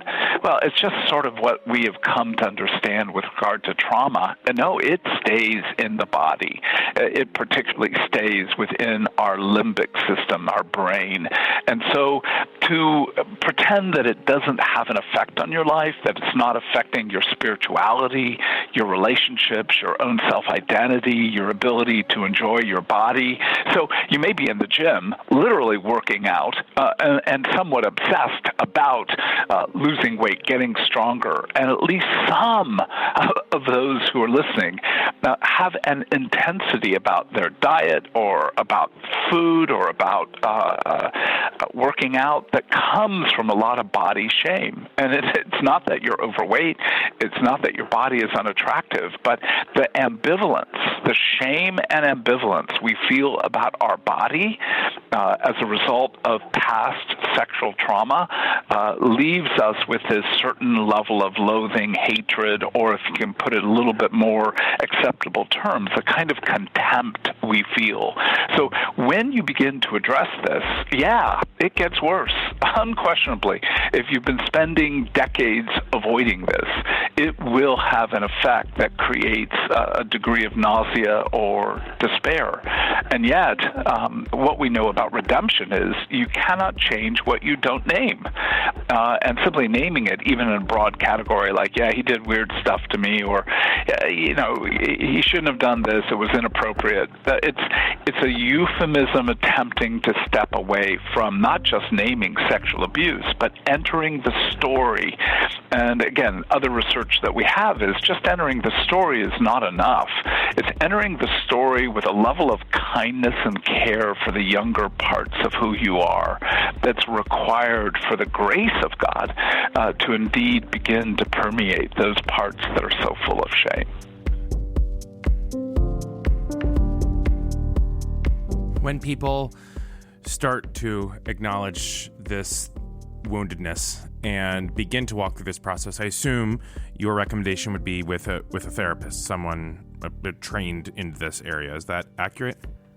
Oh, it absolutely is. I mean, in some ways you can say the damage came in the context of someone grooming you, setting you up. The harm came and the abuse lingers in part because of the power of that arousal and the sense of shame that's there. So you will likely need information. So the first level, I would say, is why a book like Healing the Wounded Heart is a great place to begin, because you can read it in your house, in your apartment, at work. You can read without having to engage another human face. And we've also created a workbook that gives you a chance to begin to write. And what, again, research over the last 25 years has indicated, the more you're willing to put words on paper, you will find that there is a kind of transforming power of engaging the story in a kind of face-to-face, word-to-eye level of engagement. So that's the first step. Engage your story, at least by reading, thinking, and writing. And then second, yes, you need a face, engagement with that story to allow you to enter more deeply. What we know, again, because of memory in the last 25 years with neuropsychological research, is that we don't remember what happened.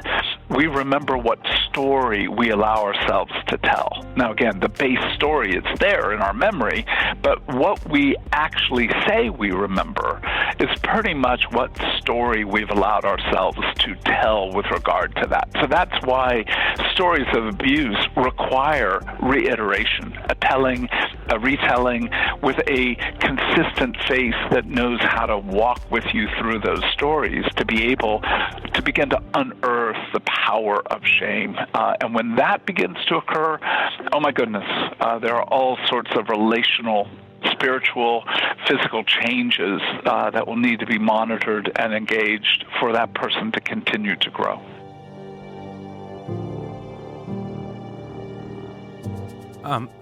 So, I mean, we're kind of walking through this process of a fictional person. There's the realization, there's the process of engaging the story. Does it, I don't know how else to ask this. Can it get better? Can they be okay? Can they be whole again? I mean, can they heal? Yeah, again, it's a lovely question because there is so much despair and almost that sense of it's just not worth it. Why once you've learned, you've had a broken arm, it didn't get fixed properly, but you're functional. Why go back and have it broken again? And part of the answer is because your arm may be functional, your life may be functional, but you are not experiencing the fullness of what life is meant to be. And so, even in 2 Corinthians 3, where it says, and when the Spirit comes, there's freedom. And that sense of freedom is meant to have a rich taste of joy. I mean, we'll never escape in a fallen world heartache and struggle, but we can have worlds more freedom if we allow our heart to enter something of the realm of death and resurrection. And in the sense of death, it's will you enter the suffering that you endured? And will you engage how you've come to adapt, to function, to cope in ways that actually increase the level of harm? So often our efforts to escape the harm, like dissociation, like addiction, like just plain relational coping tactics that avoid a level of openness to other people, that's got to be addressed within that realm of grief. So in one sense, you're just so right. At first, it will not get better. It will be much harder. But in the difficulty, there will be a new level of hope that says, my body's suffering, I'm suffering, but I know that this progress will take me to a new level of life.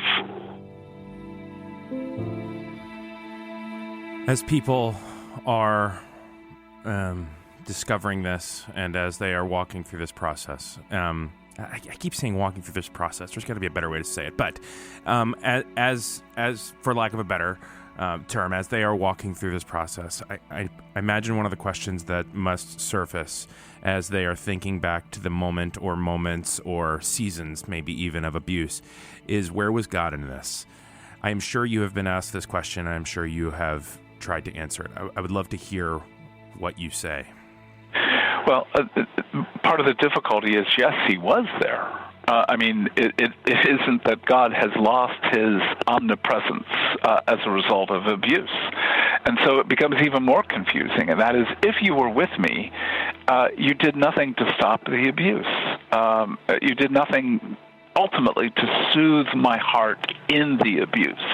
And so the questions that come with regard to the relationship with God and goodness, if he's good, he can't be strong. If he's strong, he can't be good. Those core questions, I'll be very blunt, don't get answered in the scriptures. And so any effort on my part as a therapist or a friend, or with regard to the abuse in my own life, to try and find a quick answer that sort of gives a sense of, oh, I get it. There is no get it. It's more the confusion of you are good, and your goodness can't be denied by my harm. But on the other hand, free will, knowing that indeed he has given us to that capacity to do good, but also to do harm, doesn't help, because there are clear examples in Scripture and other people's lives where he allows the gas to run out of the car, and then you frustrated on the side of the road, but you escaped a 20-car accident just ahead. Well, if you can do that for someone, why is it that you didn't do that on my behalf? But those questions, we forget, are part of worship. In other words, the Psalms are made up of praise, lament and complaint, and thanksgiving. And there are more Psalms of complaint and lament than there are of either praise or thanksgiving. And you just have to say, what kind of God invites us to take him on at the level of our heartache and questions and confusion, and then offers us not an answer, but indeed the sacrifice of his own son. Jesus on that Friday was physically abused. We know that. Emotionally abused, unquestionable. But do you think as Romans soldiers are stripping and beating this prisoner, that they're not sexually humiliating him as well?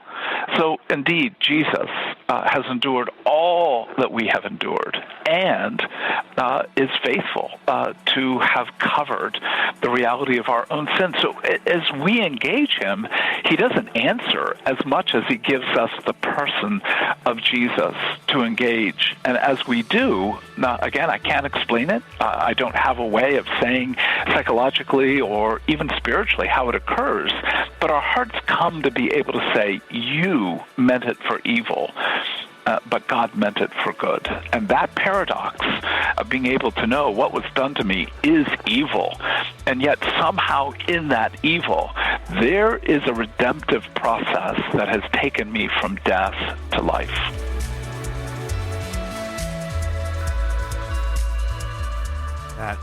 That was a lot to handle. That's a hard answer to hear.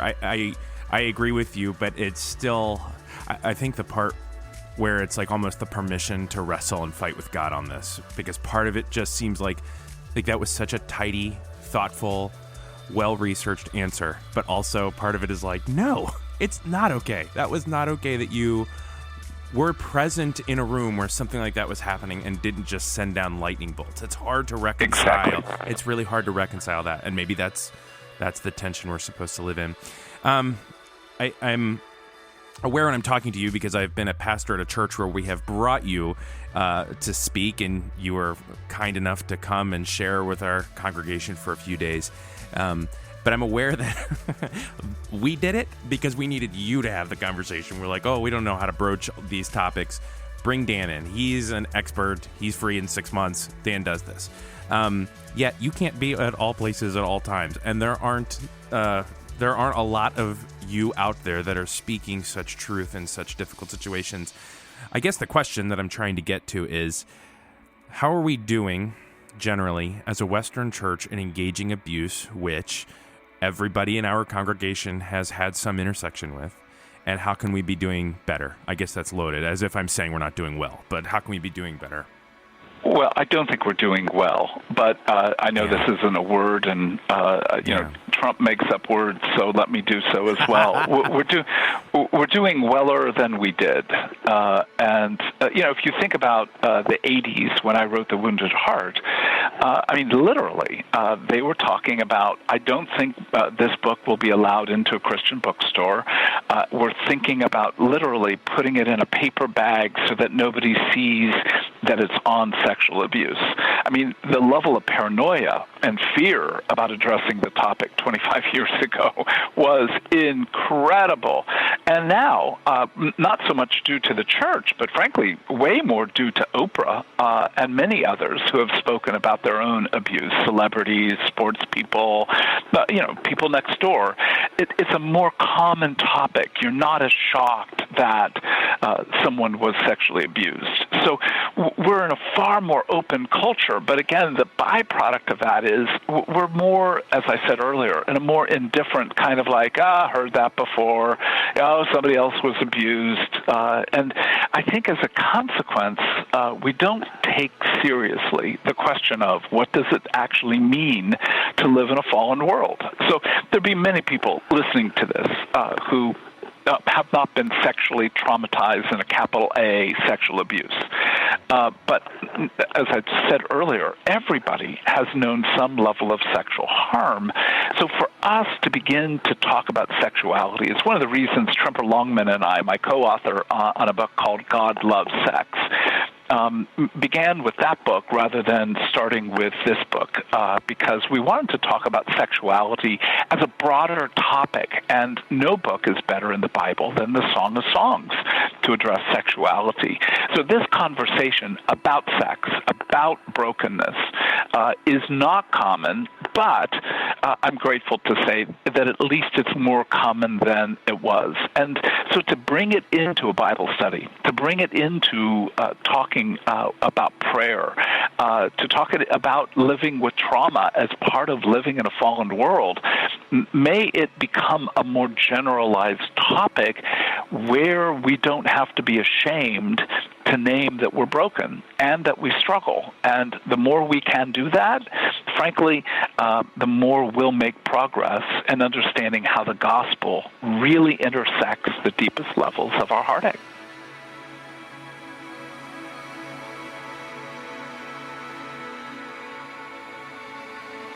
That was Dr. Dan Allender. Make sure to learn more at theallendercenter.org.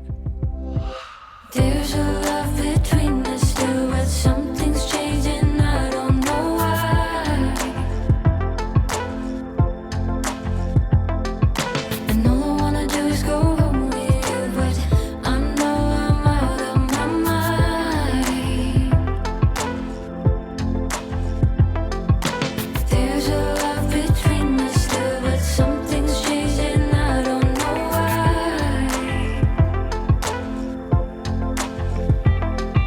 And all I wanna do is go with you, but I know I'm out of my mind. You're listening to Shura. The song is Touch. Well, it's time for your feedback. Last week, we asked you for your tips for Eddie, so how he could become best friends with Kevin Max. So, the reality of the internet is that this is recorded a couple days before you're hearing it, so we do not yet know if Eddie was successful in becoming best friends with Kevin Max, but whatever will have had happened has happened by the time you hear this. It is a foregone conclusion at this point.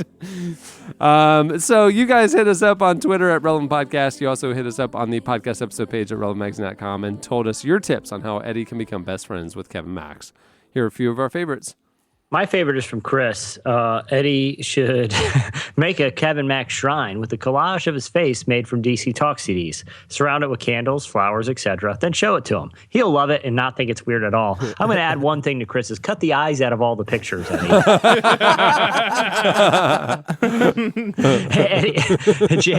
Eddie, JJ Carlson says, Eddie should ask Kevin to play and perform with him the entire Toby Mac library. Then as soon as it's over, Eddie should say, my dream is complete. I'll just ask him. Oh, that's so good. Like, hey, Kevin, can I call you Michael the whole time? The whole time?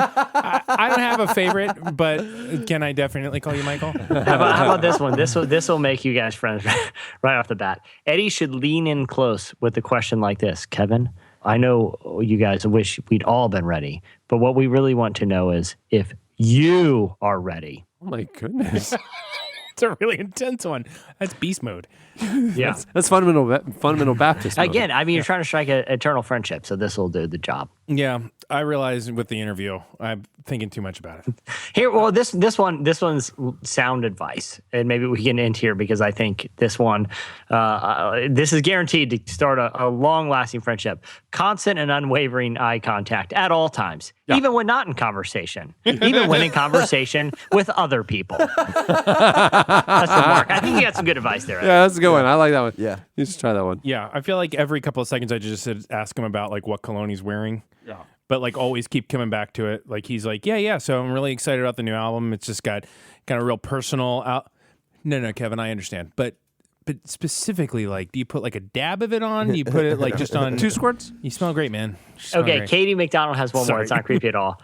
And you can interpret this to mean whatever you want, Eddie. I have a picture in my mind of it, but one does not become friends with Kevin Max. One must be Kevin Max. So I think you introduce yourself to Kevin Max as Kevin Max. I am Kevin. And you're dressed as him. It's not weird. Wearing the same clothes. Like weird. What are the chances? I have thought about like, you don't show up in a DC Talk shirt. Thank goodness. You got to be cool. Yeah. I realized I looked on eBay for you. No, that's sweet of you. They don't have them for sale anymore. No, they are. There are. They no, there's a lot. Expensive. They didn't have any in my size. Like the old vintage ones are actually kind of expensive. Yeah. Well, there's a couple in the $10 range though. No, I'm wearing my typical. I'm wearing what I'm wearing right now. I got to be me, right? This and of course a feather boa to make them feel comfortable. Maybe a top hat. Yeah, black eyeshadow. Yeah. I would pay a lot of money for that picture. That'd be great. Yeah. All right, that'll do it for your last week's feedback. There's a lot more tips. He's writing them all down furiously, but yeah, we appreciate that one. It's time for this week's editorial question of the week. Hey. Well, earlier we heard the slice about the 100-year film, the film that's being put in the Disney vault for 100 years. Nobody can see it. And it's a film kind of for the future generation, about the future generation or something. We aren't totally sure. Yeah. It got us thinking about time capsules. It got us thinking about what we would do that we would want 100 years from now them to know about our culture today. So if you were to put 2 items in a time capsule for people to open in 100 years that said something about today's culture, what would those 2 items be? Boy, that can go deep, can it? Yeah. I'm really interested. thinking about I'm legitimately interested to. I mean, obviously they're always funny, but this one's going to be an interesting conversation. Yeah. You guys can hit us up on Twitter at Relevant Podcast with your answers, or you could post your replies on the comments on the podcast episode page at relevantmagazine.com. I'd put in the complete season of the Dick Van Dyke Show. Oh, absolutely. Seasons 1 through 3. And final Pinkerton. And I think they know everything they need to know at that point. They get it. They get America. Yeah. I would put the Cheesecake Factory menu. Yeah, that's actually all you need to know. Jesse, that is exactly right. And it just says 2015 or 16 or whatever. This is why there aren't humans left. This is why Wall-E came true. Yeah. Right here. Yeah. He picks it through the rubble and it all becomes clear. Well, many thanks to our guests for joining us today. Check out Lauren Daigle's new album at laurendaigle.com. It's phenomenal. You can follow her on Twitter at Lauren_Daigle, Daigle. Yeah. And thanks to Dr. Dan Allender for joining us. You can find out more about his work at theallendercenter.org. It's powerful stuff. Thanks also to our show's sponsors. They make it possible, and your support of our sponsors keeps us on the air. Right now, Harry's will give you $5 off your first order of the Truman set by entering the promo code RELEVANT5 at checkout. So go check it out at HARRYS.com, harrys.com, and use promo code RELEVANT5. Well, on that note, we'll wrap it up. I'm Cameron Strang. I'm Eddie Koffoltz. I'm Chandler Strang. I'm Jesse Carey. For Shauna Nyquist. We'll see you next week.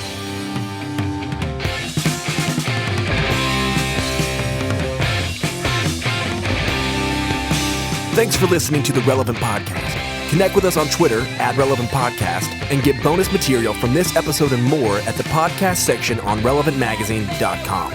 And don't forget to check the magazine out. It's available on newsstands and at the iTunes App Store, or you can subscribe online at relevantmagazine.com/subscribe.